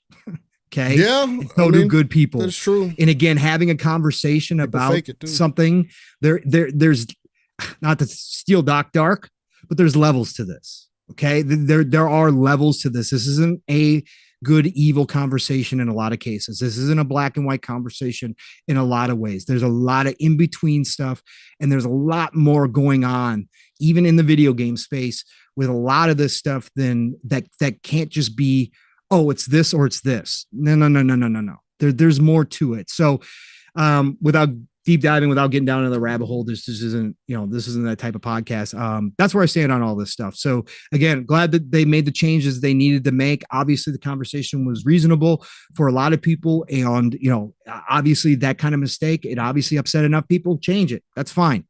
Alter it. That's fine. You got to do that stuff. Whether, I believe it was unintentional, but change it. That's fine. Do it.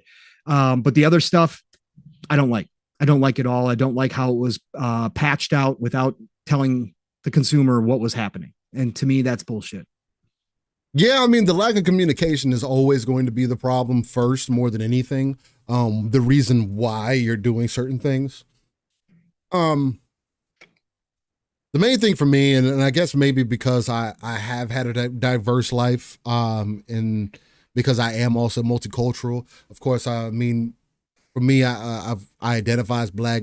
Government identifies me as Black. My birth certificate says the same. I didn't have that choice when I was younger. That's just, there is a societal thing that has been going on towards certain ethnic groups in our own country. I mean, again, we don't see ourselves as American first more than anything. So that's already a divide. And we separate ourselves out at that point. It's hard to have that further conversation because we're not even trying to support each other. At the end of the day, no matter what, there is history that isn't much more, that's much newer and much more recent, that can be discussed and talked about. Now, does that fold into everything that is going on today? I don't necessarily think so. And again, I'm not always going to seek, and maybe it's just me, I'm not always going to seek negativity first, or the problem in something first, or try to have an issue with things before I just try to use my common sense first. And I know that that's not a common thing for nowadays, especially. And when it comes to things like this, whether language, whether how people feel about things, again, I always go back to one of the best things my mom taught me when I was getting into my adult years is you cannot expect for people to feel or think the way that you think or feel, because everybody was not raised the same. So when you lower your expectation, I'm not saying lower your expectation like in a bad way. I mean, if you want to see it like that, be my guest. But it's more so if I set my expectation down here and people supersede that, or we have conversation and it goes above what I was expecting, then I come out as a happy person. Now, I've had real life experience of me growing up in the South. There are things that I have experienced with people, and I've seen people go through that on both sides of the fence that I don't think is fucking acceptable. And nobody, to Paul's point, is willing to have an open conversation outside of what they did, for example, like with Ham. And even in that, I mean, at least it was open conversation, right? To their point yesterday was, the main thing that brings us together is gaming. And because of that, this should be more of a better place than anywhere where you can come together as a group and have a fucking conversation or just listen to people, because you're here because you're already like-minded with people in a particular hobby. Now, are there shitty people in the hobby? Yeah. Are there great people in the hobby? Yeah. Are there people who try to pretend like they're somebody else or do things and consistently would try to hide things behind the scenes so they're portrayed a certain way? Yes, that isn't everything though. And it is up to us to try to identify that. And just because I have a problem and I can see it and I do the research, without getting into anything in particular, doesn't mean that I have to force anybody else to feel the exact way that I do or see it the way that I do, because people are allowed to also be ignorant. We live in America. There's a lot of things that I'm ignorant about, extremely ignorant about, but I don't mind having a conversation about, because I don't close myself off. Like, we can have a conversation about politics right now, and I'm going to tell you, there's a lot of things in that I am ignorant about. One, because I just haven't seen a need for it, but I do agree with Pong. A lot of the times I should have an acknowledgement for it and be of interested in it, but because the way things have been presented to me throughout my life, in the way it is being represented, I feel like even if I do throw myself into it, it's not going to make a change. Now, but that is something that I'm willing to talk about. I want to sit here and discuss, hey, why are things the way that they are? Hey, why are people shitty? Hey, why do people have this mindset? Hey, why is parts of history being erased and completely removed? Even more recent history like slavery, for an example. You're purposely diminishing something that literally recently happened, not even 300 years ago, and trying to write it off like it was just whatever. The same thing we do with the Indians, the same thing that Americans do with any other ethnical group. There's a lot of different aspects of this conversation that need to be had, right? And the diversity that we're going to continue to see in America, in gaming, to tie it back in, is going to be more and more of a conversation, because there are borders that are being crossed that people are not going to be familiar with. We're getting more access to content than we have ever gotten before. If a developer from the East drops a game, do we want them to drop their intended vision or and get their game out, or do we need to be so offensive about everything that they don't release it, or it doesn't even end up being what they originally were trying to create? Now, I don't think that that's the case in this game. A couple outfit changes, it's not a real big deal to me. She still looks like a baddie to me. Like that, I still think that they overall accomplished their vision. And again, I have to listen to what the dev tells me, because that's the only thing that I can go based off of. If there are other underlying things outside of that, I guess we'll find out. But if you tell me that this was your final vision, great. I'll accept it for what it is. Man, I cannot wait for this game to come to PC for more reasons than one. The amount of outfits that we'll be able to flip through is going to be insane. But again, like Pong also brought up, and like I brought up earlier, for me, I think it's more so being willing to have that open conversation, even if we all don't agree with each other, even if we all don't see it the same. It's a different perspective that maybe people didn't have. And Gene says, or just get a PS5. Stellar Blade is not a good enough reason just to get a whole console. It's going to be coming to PC. It's going to be coming to PC. They're going to release that PC, and modders will fix everything and then some. Yobi says, they told us to forget about slavery. It was long ago, but always told me to remember 9/11. It has always bothered me when I hear that. I mean, and you see what 9/11 did, right?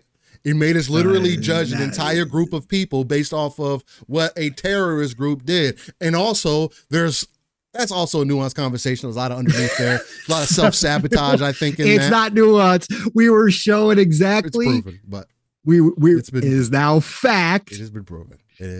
And nobody wants to acknowledge the fact of what was done to us. That's where we live. Of what was done to us. And we want to think that they're not doing it to us right now. And they probably are. Yeah. Yeah, they are. Oh, Gene. And again, I'm always going to enjoy waiting. I love waiting. Single player games are always better later. Absolutely, of course, man. Get over FOMO, baby. Man, Ghost of Tsushima is going to be a godly I got game plenty on to PC. play. I got plenty to play. Yeah, Ghost of Tsushima is going to be a freaking amazing on masterpiece PC, man. Damn. For my first multiplayer. And Gene, guess what, man? Because of that multiplayer, because of crossplay, we're going to be able to play Ghost of Tsushima together. You going to be in that multiplayer with me, man? I've been waiting to play with PlayStation people on a good multiplayer game, man. It's been, I just want to see how in tune they are with the gaming industry, right? Or modern gaming. We're teasing. I know you tease it too. And again, for those who have a PlayStation, again, this is going to definitely be, I think, a solid game thus far.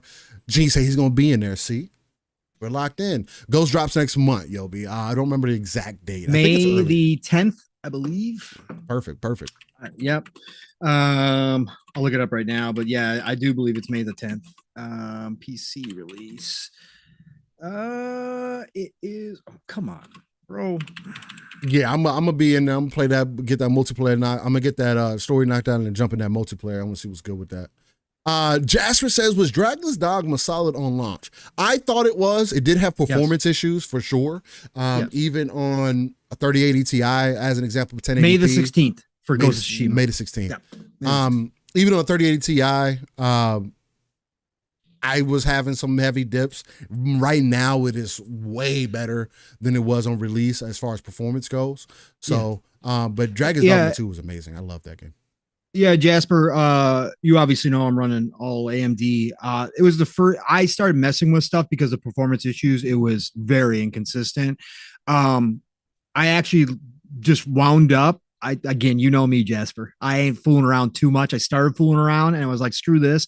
Let me just try this. I kept everything on high, or ultra and high, including ray tracing. And I threw on FSR 3.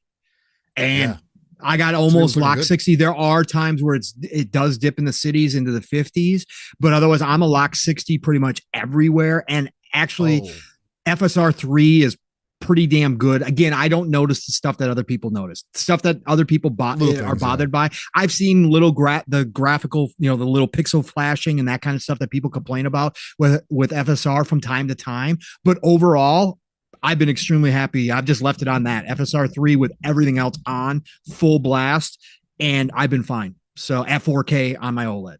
So. Yeah, and Dragon's Dogma was, because Jasper said that's the first game he wants to play when you get back to games. Game of the year 2024. Yeah, that's a guarantee. I would definitely. Yeah. That's the perfect. It's 100, at least for me. It was 100 and I think it was less than 150 hours. But which means it's 25 hours for Jasper. Maybe. But I did the normal, and I also did the end game and got the best ending. So. Yeah, and I'm not done. I'm over 100 hours, but Jasper, you know how I play games, so that doesn't count. Oh man. All right, Steele. Well, we are 15 minutes out, 20 minutes out here? Yeah, we're about 20 minutes out. There was something else that somebody brought up I wanted to see here. Let's see. Helldivers 2, Stellar Blade, Rebirth, reason to get a PS5 just this year. Yeah, for other people, I 100% agree with you, Gene. If that's enough, I don't think that's not enough for me. Neither one of those games. Helldivers 2 came out on PC. Stellar didn't. Rebirth didn't. I can wait on those games. I could have waited on Helldivers 2. It's not games that are necessarily like, damn, I need to play that right now. There's more games that are going to be better later. And even Helldivers 2, I could say the same thing. Yeah, it's a moment right now. But I found myself even getting tired of Helldivers. It just doesn't stick. Right. But we played a lot too. But we played, I got 100 hours in the Helldivers. We played a lot of Helldivers, bro. For what it is, it did hold a lot of attention. Hey, Ghost Wolf, you're welcome. You're welcome, Ghost Wolf. I'm glad you're enjoying DD2, and I'm glad you were one of the winners of our DD2 giveaway. So appreciate you dropping in here, and always, man, I'm glad you're enjoying it. Yeah. Cyber Gunther, again, I don't care. But if the studio, Cyber Gunter says, I'm never worried about whether an outfit is sexy or not. To me, it's always about the gameplay. Is it fun? The world is so jaded. They've forgotten as a society how to enjoy the small things. Yeah, no, overall, that's it about games. My characters, my games don't have to be sexy. If the game is fun, I don't give a shit what the character looks like. That's always been my thing. You make a good story, make a good game. Gameplay is fun. It doesn't even have to have a story. I'm not even the story dude. I'll just play games for the hell of it, like Helldivers 2. Right? If the gameplay is fun, that's all that matters to me. Obviously, with Stellar Blade, it's a little different because it was one of the things that the dev was going for was an absolutely sexy protagonist, right? Beyond, right? That they flat out said it. So in this case, does it matter? Yeah, because of what they promoted. And again, there's still plenty of the outfits are ridiculous. I saw some more video today, Steele. She's got a bikini that's ridiculous, bro. Anyways, but that's the only reason why we talk about it here with Stellar Blade is because it was a part of the actual game. Like that's one of the focuses that the devs had on the game. So I think it does matter a little bit more for this one. Yeah, absolutely. Chargasm, did you guys play Fallout after the TV show? Steele talked about it in our opening, our 20-minute long opening. Yeah, he hasn't watched it yet, but he did hop onto the train. He's played it before, but he hopped back into it and is loving it. So if you want to go back and listen to the beginning of the show, Steele talks a lot about Fallout 4. He even tried a little bit of Fallout 76. I haven't yet. but I've always been a Fallout fan. I have it re-downloaded. I popped it on the other night just to see how it looked. It looks gorgeous with the current gen patch. But no, I have not hopped into it. I've been playing Dragon's Dogma 2 and about 10 to 12 other games. Yeah. And I'm about to hop into Ghost of Tsushima come middle of May. So that'll be another big giant game that I'll be playing a lot of. So, but I'll be playing Fallout 4 for sure, off and on.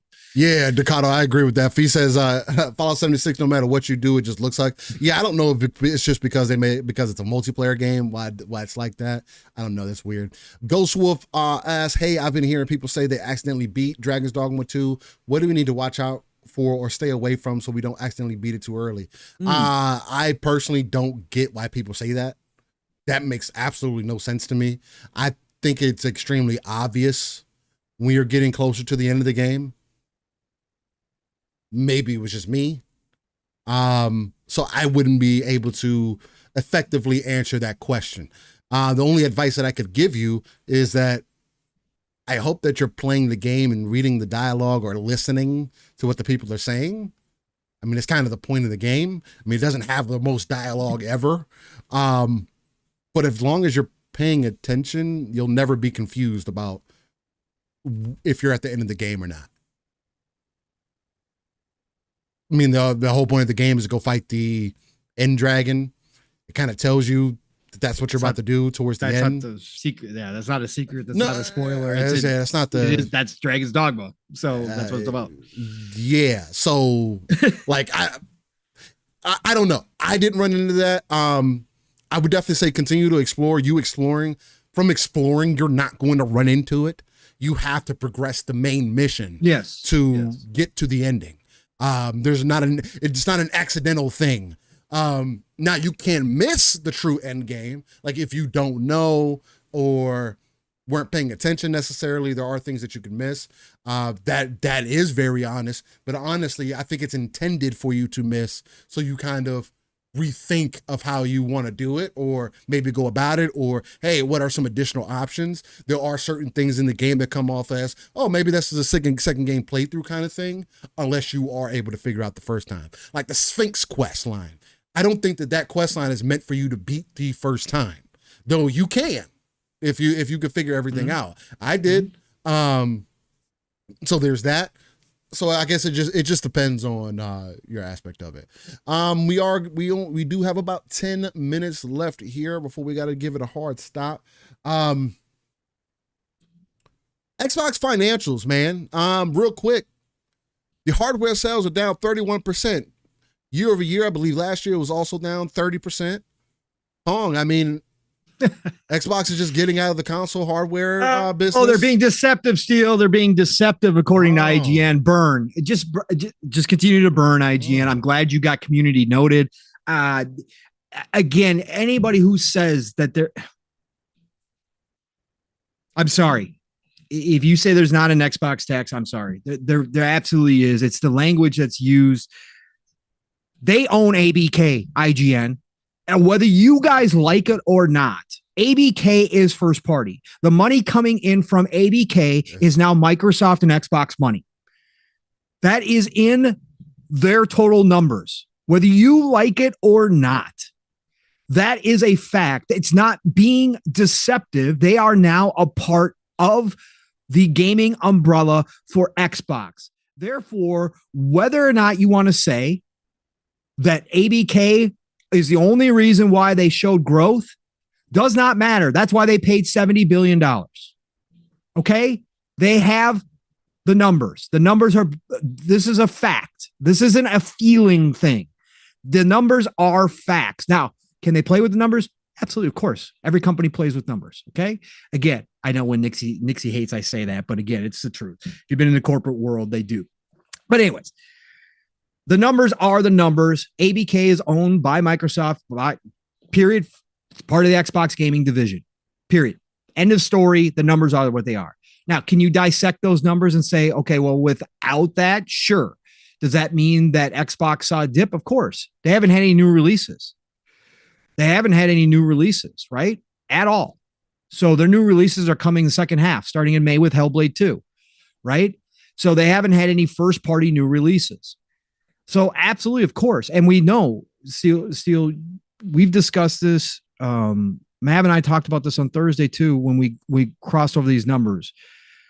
As far as the hardware goes, they're not promoting the hardware. That this lends, this in my eyes, this lends more smoke to them launching new hardware in a handheld form within the next couple of years and a new platform console by 2026.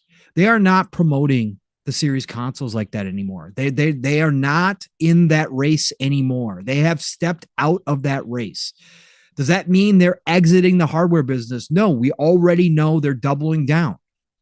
We already know that. They've said this publicly. They are coming out with at least a handheld, and we believe, obviously, according to Sarah Bond, going for the biggest technological leap in any generation, whatever that means to you. Again, corpo speak, that's fine. It is corpo speak. I said that from the beginning, but they are doubling down. So what that looks like, we'll find out. But yeah, they're not throwing their weight behind the series consoles. So are we going to see a downturn in the series consoles? Does it make sense that they sold 30% less in this last quarter than last year? Yes, it does. They've taken the focus off of that. Do we already know that they are going to continue to invest more and more in putting their games elsewhere? Yes, we do. This is a philosophy change. It happened. ABK accelerated everything, because they see the future where everybody else is doing this. And if there's any bit of real fire to the fact that conversations in any way, shape, or form, and I don't necessarily believe this, okay, but I'm just going to throw it out there because it was another conversation, because Special Nick said that they're in early talks potentially to bring Helldivers 2 to Xbox. If Sony at any moment, if that becomes any type of smoke, even if we find out even if the conversations fall apart and it never happens, if we find out that Sony was legitimately having that conversation, that tells you exactly that this industry is going in the direction, at least for Sony and Xbox, it is going in a direction that Microsoft saw, that they are going to make more money, go after bigger pieces of the pie, and that includes putting your games elsewhere on competing platforms, what were historically competing platforms, becoming more and more third-party developers. Again, Sony's already putting their games on PC. They are technically a third-party developer. All this nonsense this week, too, of people now once again trying to redefine exclusivity. Bullshit. You guys, you know what? All you fucking clowns told everybody what the definition of exclusivity was when Xbox started putting their games on PC day and date. You guys already defined it. You don't get to go back and move the goalposts on this one. Exclusivity has been defined. Any game that Sony puts on PC is no longer an exclusive. They are a third-party publisher. Period. Point blank. No, you can't go back and rewrite this shit. Okay. The only one outside of some of Sony's first party, and we believe they're all coming, is Nintendo. Nintendo can still claim exclusivity because they don't put their games anywhere else except for their platform. Okay. Everybody else is turning into a third-party publisher in some way, shape, or form. Now, to what degree? Again, would I personally go this route if I was Phil? No. Again, I'd be Peter Moore. I'd be out here again until you take every last customer from me, until I'm not selling a single console. Would I ever turn full third party? I would have exclusives. I would fight till the bitter end. That's just me, though. But I can step myself out of that and say, this is the direction they're going now. It is what it is. So the ABK numbers count. They are owned by Microsoft. They are part of Xbox Gaming. There's nothing deceptive about those numbers. ABK was purchased for $70 billion as an investment by Microsoft. That is what that investment's doing. It's paying off. And yes, comparatively speaking, you take them out. Sure. Absolutely. Of course, Xbox was down. They've had no first party releases in this time frame. So of course it's going to happen. But anyways, Again, this is why the numbers conversation now bores me. Again, I wish Microsoft would break everything down. I wish it was old school. We got every game sale. I wish we had sales numbers on every game. I used to love that shit. I used to love those stats to see what games were selling. We just don't get that anymore. So it is what it is. Sony's even going away from the number system, right? So overall, Xbox is doing great. ABK was the investment they thought it was going to be. It's only going to grow from there. They're happy. Satya's happy. Xbox ain't closing down. They're doubling down. That's it. Period. Point blank. We're in a good spot. Yeah. Let's see what I can throw in there. As far as the numbers go, this is going the exact direction that they've been preaching this entire time. If you want to see the focus, if you want to say that the focus, having less focus on hardware is a problem, again, that's your perspective in the conversation. I don't think that it is. I think that this actually plays into Microsoft, and I'm going to continue to say this time and time again, giving them more accessibility and more options not to play in a certain mold that they've been trying to play in this entire time. If this is true, that they're coming out with a handheld device, they are coming out with more hardware outside of just a traditional device. And again, if you want to say that, oh, well, the Series S is proof that, that things are going to be different because the Series S is holding back gaming right now. And there's PC hardware that is still on the minimum spec side that is recommended, that is underneath what a Series S is capable of still today. Until that bottom baseline changes on PC, especially now with everything being on a similar architecture or the same architecture, things are only going to become more like PC. Whether you like that or not is irrelevant to the equation. Things are not of the old way anymore. You don't get box A to play list of games anymore. Well, you can, and that can be an option still. Just the same way that Game Pass is an option for you to subscribe to, just the same way you can still buy the games. Now, ownership is a conversation to have, but whether or not you can still have access to these games, or you're going to expand your library, all Xbox has done, all Microsoft has done is quadruple down that they were going to have the hardware in your library there for you as a consumer and as somebody who is invested into the ecosystem. If you are so obsessed with the box that you cannot understand the power of the ecosystem, then I'm not talking to you, and my aspect of the conversation is going to be completely different from yours, which is completely fine. But I have believed in the ecosystem of Xbox, whether paying for it or not, since 2001. Before that, since I've been part of Windows since Windows 95, when I was a yee lad. They have continued to give me reason to believe in their ecosystem. Has Windows always been great? No. Windows Me was ass. Windows 2000 was ass. Windows 7 was ass. Well, not Windows 7, Windows 8, excuse me, was ass. Now, but that has gotten better. People speak up, say, hey, this isn't going to be acceptable. They make the changes. That's why people typically wait to jump into the next version of Windows. I did. Before I jumped into Windows 11, I waited almost 2 years. Because there's always an issue up front. This time, it doesn't seem like the issue that they were having in gaming is going to exist in the same way, because they're going back to what they are good at, services.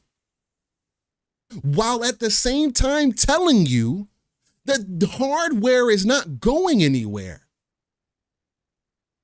That at least for another 10 years, you are going to be able to play a console device that is going to have access to your entire library. And to think that games are all of a sudden going to perform worse now, after where are we at in 2024 right now? Okay, we can at least get 1080p 60. I know that for sure.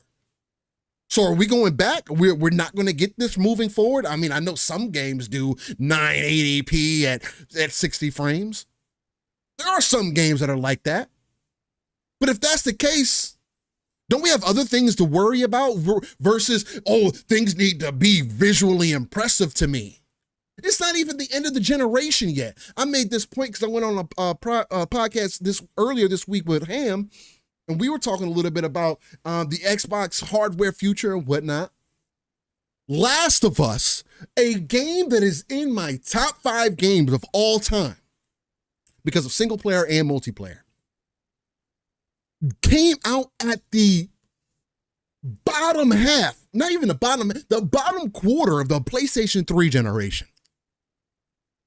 A generation that people said was fucking shitty because of the fucking processor in the PlayStation 3. They tried to do something completely different. They tried to sell it like it was going to be the greatest thing since sliced bread, and it wasn't. But somehow they got Last of Us running on there. Somehow Gears 5, towards the end of the Xbox One generation, was looking better than any other game in the market at the time, with more performance options than ever before. So what do you think is going to happen towards the end of this generation? The same thing that has always happened before, but guess what? This time, it's going to be much more consistent and much more possible in other ways to hit those metrics because everybody's working on the same shit. Yes, we still have Xbox versions. Yes, we still have PlayStation versions, but how far are they truly removed from it being just one version that you can scale up or down? This is what we've been asking for. How do we find ways to make it easier for the devs to create their vision and release a game on multiple platforms and everybody gets their bread? Netflix does it, Hulu does it, Paramount does it, all these other subscription services, Spotify does it, iTunes does it. All these other subscription services that you can get do this very same thing. They share content with each other. But you're subscribed to all these different things. Why? Because there's certain content that is going to be on that ecosystem that you're not going to get on other ecosystems. That is still going to exist. Exclusives just aren't magically going to not exist anymore. It just won't be in the way that people saw them before. You don't need to just get a box to get this list of games. That is so dumb. That is an archaic thinking that has tapped out the console hardware. There is not going to be another console that's going to touch the numbers the PlayStation 2 did. Sure, you can go back to the Switch, but again, I'm going to tell you the Switch is in a completely different stratosphere right now. Conversation. Most of the time when we're talking about PlayStation and Xbox, Nintendo's not there because of the type of games that they release. Guys, let's not pretend like we're talking to a group of 5-year-olds. Because people act like, oh, well, Nintendo does this. Why can't Xbox do what Nintendo? Why can't PlayStation do what Nintendo does? PlayStation has 50 million consoles out. Xbox has almost 30 million. Are either one of those numbers anywhere close to what Nintendo's going to do? Ever? Right now? No. And it will never be. And they're already talking about next generation. So what are we talking about? Xbox has had to play the game differently. We wanted competition. We are getting competition. Why is it a problem that the fighter that was trying to mimic your style, or maybe he looked up to you, idolized you somewhat, did some business with you, trained with you for a little bit, got knocked out a couple times by you, consistently gets low blows? Guys, I'm going to continue to mention, we found out with the deals and with the FTC, with ABK coming in, that PlayStation purposefully makes sure that other competitors cannot have certain games. That is part of their deal. And people honor it because of the brand power. Microsoft hasn't had that brand power outside of Windows, Office. You think Xbox is going to magically become that if they release? Starfield proves that it doesn't matter. Starfield is a game that was made by a legendary developer, Todd Howard, who has a list of games that are game of the year or not, if not generational style games. But Starfield wasn't enough to sell consoles. Now you can say, oh, if it wasn't available on PC, maybe it would have sold some more. No, it wouldn't have. You're talking from your jaded lens, your archaic thinking. Oh man, if it's platform this, then people are gonna buy. No, they're not. People behind my generation do not give a damn. I can tell you that I don't even give a damn.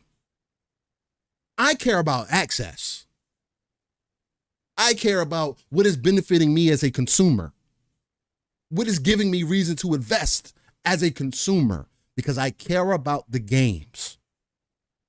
Microsoft, Xbox has continued to prove to me that they care about the games.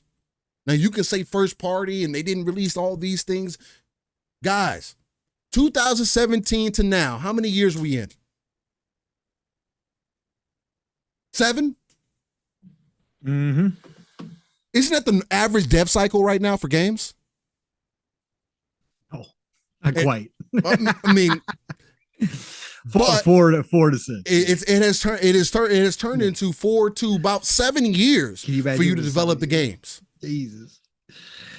And that's not mine. And that's giving what you also got to keep in mind, Pong. It's really more so like 5 years because COVID. Yes, correct. Absolutely. Because COVID did take 2 years off from development. You don't have to believe that. That's a fact. This has been talked about. And if that is the case, then the games are coming. I can't go get 30 plus different devs and then expect them to release a game tomorrow. We don't know when that cycle is, where they're at in the cycle. And a lot of the games that we continue to talk about, we're just starting development or just beginning the heavy stages of development. But those games are coming. Hellblade comes out next month. Yep. That's going to be the start. And what happens after that? So that's kind of my aspect on it. I was as overly critical about it. I guess maybe because I've been seeing them have less emphasis on the hardware over time. But you can't say that, oh, they're getting out of the hardware business when they're telling you that there's still going to be hardware. You can't tell me that they're going to leave when they're giving you more reasons why they're staying. Again, just like I have to take what the devs give me, tell me, and then work with the information the best that I can. I can speculate all I want. I can only go based off the information that is in front of me. If there's not a reason for you to have that hardware, I think that Xbox is telling you that it's okay. Go get a PC. Go get another device that has access directly into our ecosystem. That is what we want from you. We want to give you options. And if other publishers, developers, again, it's not like they're not doing the same thing. PlayStation with Ghost of Tsushima is going to have trophies that translate into your PlayStation account day one when it comes to PC. Half the battle is already done. If they already have the back end implemented for that to be possible, oh, the rest of the infrastructure is coming. That store, whatever they want set up, it's coming. Much sooner than we're anticipating. Because this is going to be now an expectation. Just because they did it with Ghost of Tsushima, you don't think they're going to now do it for any other PC game that they release on their platform now? Because they want you to feel part of that ecosystem? That's why they did it. Because it has to be something more. You can't just play God of War Ragnarok or God of War 2018 and then say, yep, I played it on Steam and that was it. No, what if I give you trophies and then boom, you get a pop-up and now every time that you play, you get trophies for the people that are into that. It gives you a feeling. And they see that very same thing. It is better for these companies to get more of their money up front versus waiting 5 years for Final Fantasy VII Rebirth, as an example, to sell 10 million copies. That's just the reality of it. And Final Fantasy is, again, that's been another one of those games that have been in conversation, or IPs that have been in conversation again, because Final Fantasy is a legacy IP that can only sell 2 million to their base. It's kind of weird for the most popular console. So what matters? I get what's more annoying to me than anything is the blatant disregard for hardware not doing what you're thinking that it's doing. You can sell all the hardware in the world, but if people aren't actively engaging and using and investing into your platform, what good is that? What problem does that solve for you? Why does the CFO have to come and Jim Ryan have to come and tell you, hey, you guys just aren't enough? Hey, we want to expand our platforms to more places. So we're just going to ignore that part of the conversation? Oh, they're going to do it their own way. PC day and date is coming, and it only benefits us as consumers, and it will only put more money in their pocket. That's all it would do. It doesn't devalue the console, because just because you're willing to spend $500 on a console doesn't mean that you're miraculously willing to spend $1,500 on a console. That doesn't work that way. And there is not a PC that I would ever recommend somebody to go buy for the same price or in between $1,500 to say that that's a good system for you to buy to get a console-like experience. I would be bullshitting you and blowing smoke up your ass, and that's before telling you that you need to make sure that you know what you're doing. I hate when people recommend for people to get a PC just for gaming. Stupid as hell. It's the dumbest shit that you can ever tell somebody. Oh, just get a PC if you don't like it. No, how about I just ask for more? Because these companies said one thing, and as a consumer, I'm going to hold their feet to the fucking fire. Because as a consumer, I have that right. Now, if you think I'm bitching and moaning and complaining, hey, you can take it however you want to. I'm not about to get finessed as a consumer, and I damn sure ain't about to tell them, yo, you just charged me $100 for your broke half-ass game that only lasts 15 hours that I may or may not enjoy like that. That's my perspective, though. I'm not overly critical about everything that's happening under the Xbox umbrella. There's a whole pathway that is not lit, that is not being constructed yet, or the path that is trying to be tread.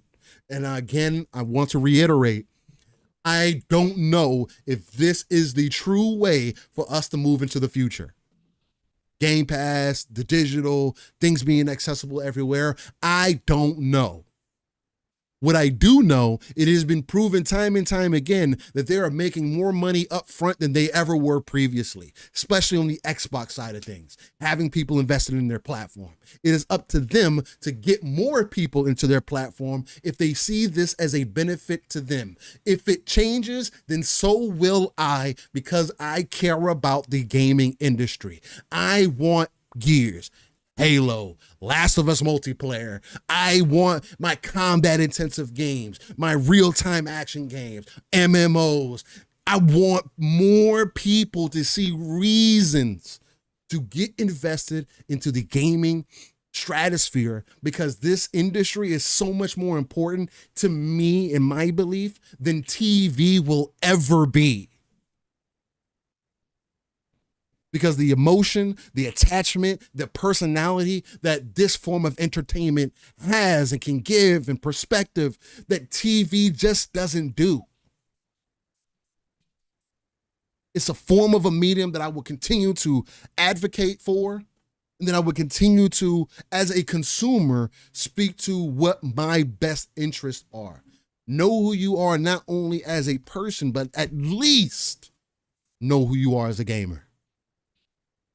And invest in what you feel is necessary, or what you feel is best. And if one day if Xbox says, hey, your whole backlog is gone, then guess who I'm not investing in anymore? Because I want my backlog. I want my services. I don't mind paying for Xbox Live. Why? Because I see it as more of an investment into the service infrastructure. They've always taken that more seriously than anybody else. I don't have to worry about getting hacked on an Xbox console. It's just not something that happens. There's other little nuances and things that they change and update and things like that. And you could say, oh, well, I don't do that on PC. Well, you're also paying a premium for PC. So I fucking hope you wouldn't be charged for online.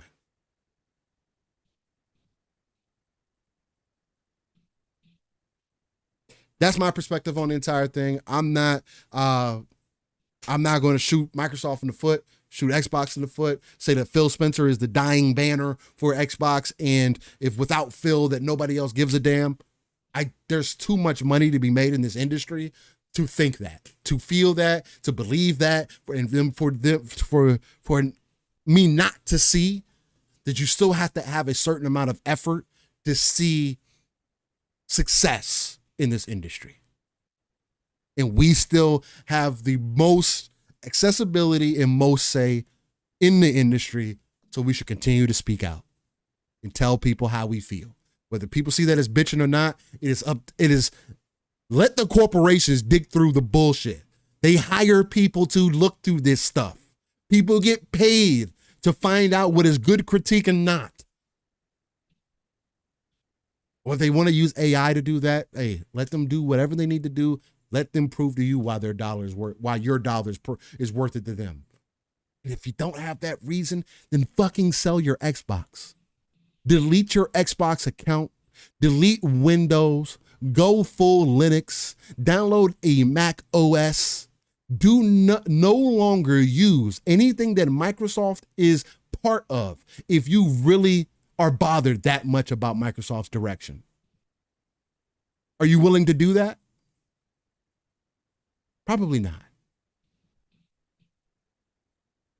So shut the fuck up and speak with your wallet. Shut the fuck up and speak with your fucking wallet. Maybe start. I wasn't prepared for that one. Steele with the rant to end the show. Gee, Steele, you went over your time limit. Look at you. I did. You had to go off, didn't you? I had to. You went off, so I wanted to spin it up a little bit. Two quick things real quick, Steele, too, before we close out so we can get you out of here. First of all, shout out to Manor Lords. I talked about it in the opening show. I've only put in an hour and a half or so last night before my migraine just got too much. I talked about how cool it is. 170,000 peak already on concurrent Steam. Early access game. Yeah. 100. I made a post about it on X. 170,000 is the new peak for it already. One developer, again, folks, for the most part, he did bring in a couple people here and there to help with some of the latest development, but he started out 7 years, single dude, 170,000 on Steam, dude. That's ridiculous. Again, much success to him and to Hooded Horse, who is the publisher, who is doing really good things right now in the niche, quote unquote, genres like city building, strategy, RTS, etc. But a shout out to Manor Lords. And then got to remind everybody, Steele, Community Indie Showcase. Listen up, folks. Less than 2 hours away. Actually, what time does it start? Is it 2 p.m. Eastern or 3 p.m. Eastern? I can't, hold on. I got to pull up Dutch's thing here real quick. Let me pull up Wandering Dutch. Everybody needs to check this out. If you guys like showcases like Steele and I do, as you guys probably know, Wandering Dutch, midweek mix-up over there, the Midweek Mix-Up Collective. Dutch puts together an indie showcase. This is what, the third year, Steele, or fourth year? Fourth, something like that. Yeah, I know. We've been part of it for at least third year for sure. I think it's been 3. Community Indie Showcase 2024 goes live at 2 p.m. Eastern, so 40 minutes from now. Go check this out. He puts together a highlight reel of indie games that the community has suggested to showcase, right? And that includes me and Steele. Me and Steele have been part of it. We are in it again. He now has Aaron Greenberg shows up and does some of his favorite indie games. So there's like little minute and a half, 2-minute long max introductions from the community members. And then it's just straight games. He has over 2-hour runtime. 68 games will be shown. Gameplay premieres. Special guest Aaron Greenberg, like I said, post-show interviews with its Average Joe and the Falconeer dev, both of them really cool people. So he's gonna have interviews with them, publisher and developer involvement as well in this showcase. Dutch, listen, talk about passion. Talk about something that you just love to do. You don't do it because you're getting anything for it. This is just something Dutch started doing, and it's absolutely freaking incredible. So if you love showcases, you want to see indie games coming out, that some of them might already be out. Some of them might be out this year. I even put a couple that are coming out in 2025. So go check out the showcase. Again, the Community Indie Showcase 2024 happens in about 40 minutes from now. Go check it out. It's over on Dutch's channel over there. I'll actually, I probably can post the link. I'll post the link in the chat for everybody as well. Let me grab that. Let's see here. Let me grab that. But yeah, I just want to make sure everybody was aware that this is happening today. So man, it's awesome. It's just gameplay, introduction, gameplay. It's fast paced. It's always good. 2+ hours. And I'm putting that link in there right now, folks. So go check that out. Otherwise, go ahead, Steele. Get us out of here so you can get going on your stuff. Well, ladies and gentlemen, I will be skipping this day in gaming today, as I do gotta get set up for our afternoon, get some moving done, and hopefully we get it done pretty early so I can get back into some gaming and whatnot. Definitely check out CIS 2024 Community Indie Showcase, as Pong mentioned. We're gonna have a piece in there as well, do a little bit of an intro. Hopefully you guys like that. Little effects that we added in there as well. We're always going to be bringing the energy, so you're going to be able to have that to wake up to if you find yourself getting a little down at some point. There's a lot of indie games to be shown. But with that, you can find us living split screen every Saturday morning, 9 a.m. Central, 10 a.m. Eastern, 3 p.m. UK time. I do want to make this announcement as things are coming up and life events are happening. Some things behind the scene. Living split screen may end up being on a float day over the weekend, Saturday or Sunday, depending.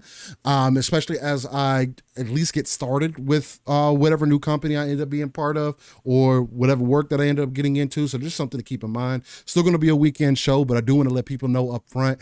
It may end up floating. I still plan on doing it Saturday mornings, just because it's Saturday morning is always the best morning, man. And we've just been having an excellent time here, but just be on the lookout for that. No, by no means am I planning on stopping or slowing down. I don't see that ever happening, just because this is me and Pong can just easily kind of go back and forth with each other, especially when it comes to gaming and whatnot. But just want to put that out there. But until then, just be on the lookout. We got that tuned in. So much love. No, that canceling LSS is not in the plans. I am working on, again, shout out to Yobi for having the one of one living split screen hoodie currently. I am going to reformat our things back into Teespring just so I can have it more in tune with YouTube. Etsy does the way that it was working and everything, it was pulling from my direct account, and I can't have that set up right now. Too small for that. Once I can have that kind of feed itself, it'll be its own thing. But the way that it was working now, didn't really suit how I wanted it to be done. So I'm going to be a part of Teespring that may give it a little bit of there may be a lesson in quality there, possibly. Compared to what Yobi got. So that is something to keep in mind. But I do want to put out additional merch and stuff out there because I really like the way that living split screen looked on that hoodie. It looked really clean, really good. And having that quote on the back said, keep it live, raw, and uncut in this golden age of gaming, I think it's just such a beautiful thing to see. So shout out to that. And yeah, You can find me Steel Rain I. The T is a 7 everywhere. Google's the easiest place. Hit me up on X or the Xbox ecosystem, since it works so well in tandem between the console and PC itself. And hit me up in a message or whatever. Whenever I'm online, I'll definitely get back to you. Don't be scared to send one out, and we'll go from there. But Paul, where can the beautiful people find you? And again, what a wonderful episode to chop it up with you, Brody. Yeah, Brody, it was so good to get back here with you on a Saturday morning. I needed this again. So thank you for being here, brother. And again, we will adjust as real life calls for. Again, my shit's been crazy, getting crazy. So we don't have any idea, but living split screen. We're going to make it happen no matter what. We'll adjust as accordingly. But thank you, brother, for all that you do behind the scenes, even though you've got a lot of stuff going on as well. So thank you. Chat, thank you for showing up again after a week off. You guys are incredible. Again, awesome discussions. We didn't get to your chats as much today because we were having a shorter show, obviously. But, I was reading through some of the discussions. You guys are having great discussions, as always, along with us. And again, that's what makes this place so special, and the community that we've built here on Living Split Screen, and all love and respect for you guys coming back. And again, whether you lurked, or whether you were here for 5 minutes, or whether you're here for the whole time, does not matter to us. We appreciate you're all a part of the show, and all the extra special love today from you guys with the memberships and the super chats. Again, can't tell you how much that means. Again, Steel puts so much into the back end, and it really does help the show. And obviously we try to do giveaways like we did with the Dragon's Dogma 2 from time to time as well. But again, just appreciate all of you. You're all a part of this. So thank you for being here with us on this journey. And as always, you know the drill. Pongsoul on X, formerly known as Twitter, Pongsoul on Xbox, Pongsoul on Steam, Pongsoul on Epic, Pongsoul on GOG, Pongsoul wherever. Follow me, I'll follow you back.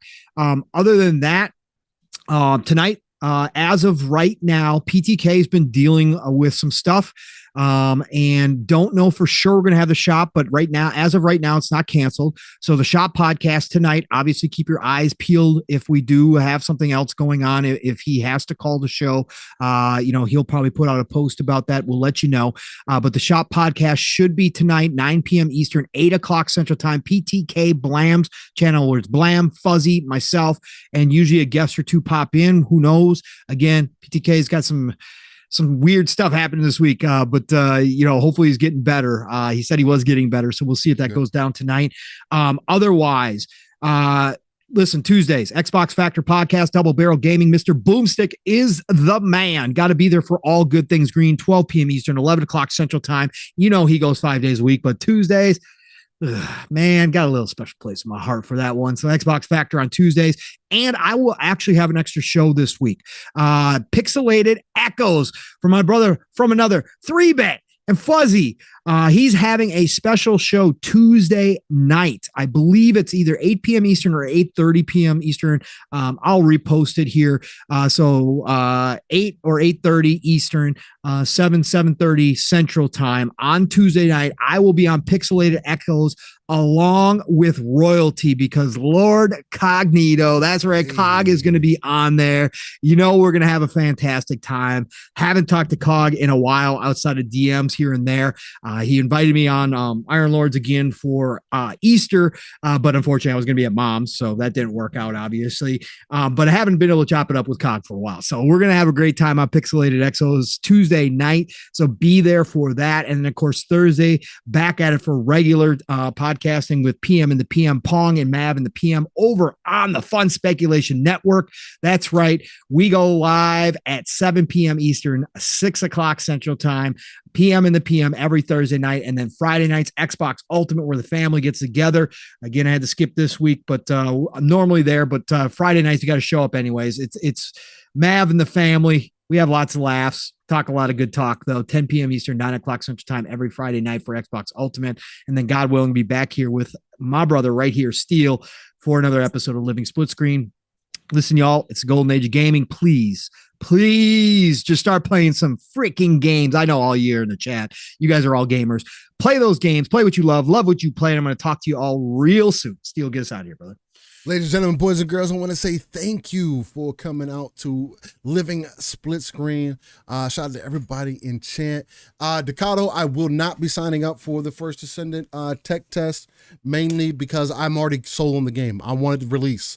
I understand they want to test it out because they made some big changes to the game. But I'll play it on release at full bore. I've seen enough. I already believe in it. Whatever changes, I believe in them. The developers have done nothing but prove to me that they're putting love into this game, and I can't wait for the full release. So with that, y'all stay safe out there. Enjoy your Saturday, and don't get in Community Indie Showcase 2024. Go watch it. 30 minutes from now. 30 minutes. Go over there. Use that link I posted. Peace, ladies and gentlemen.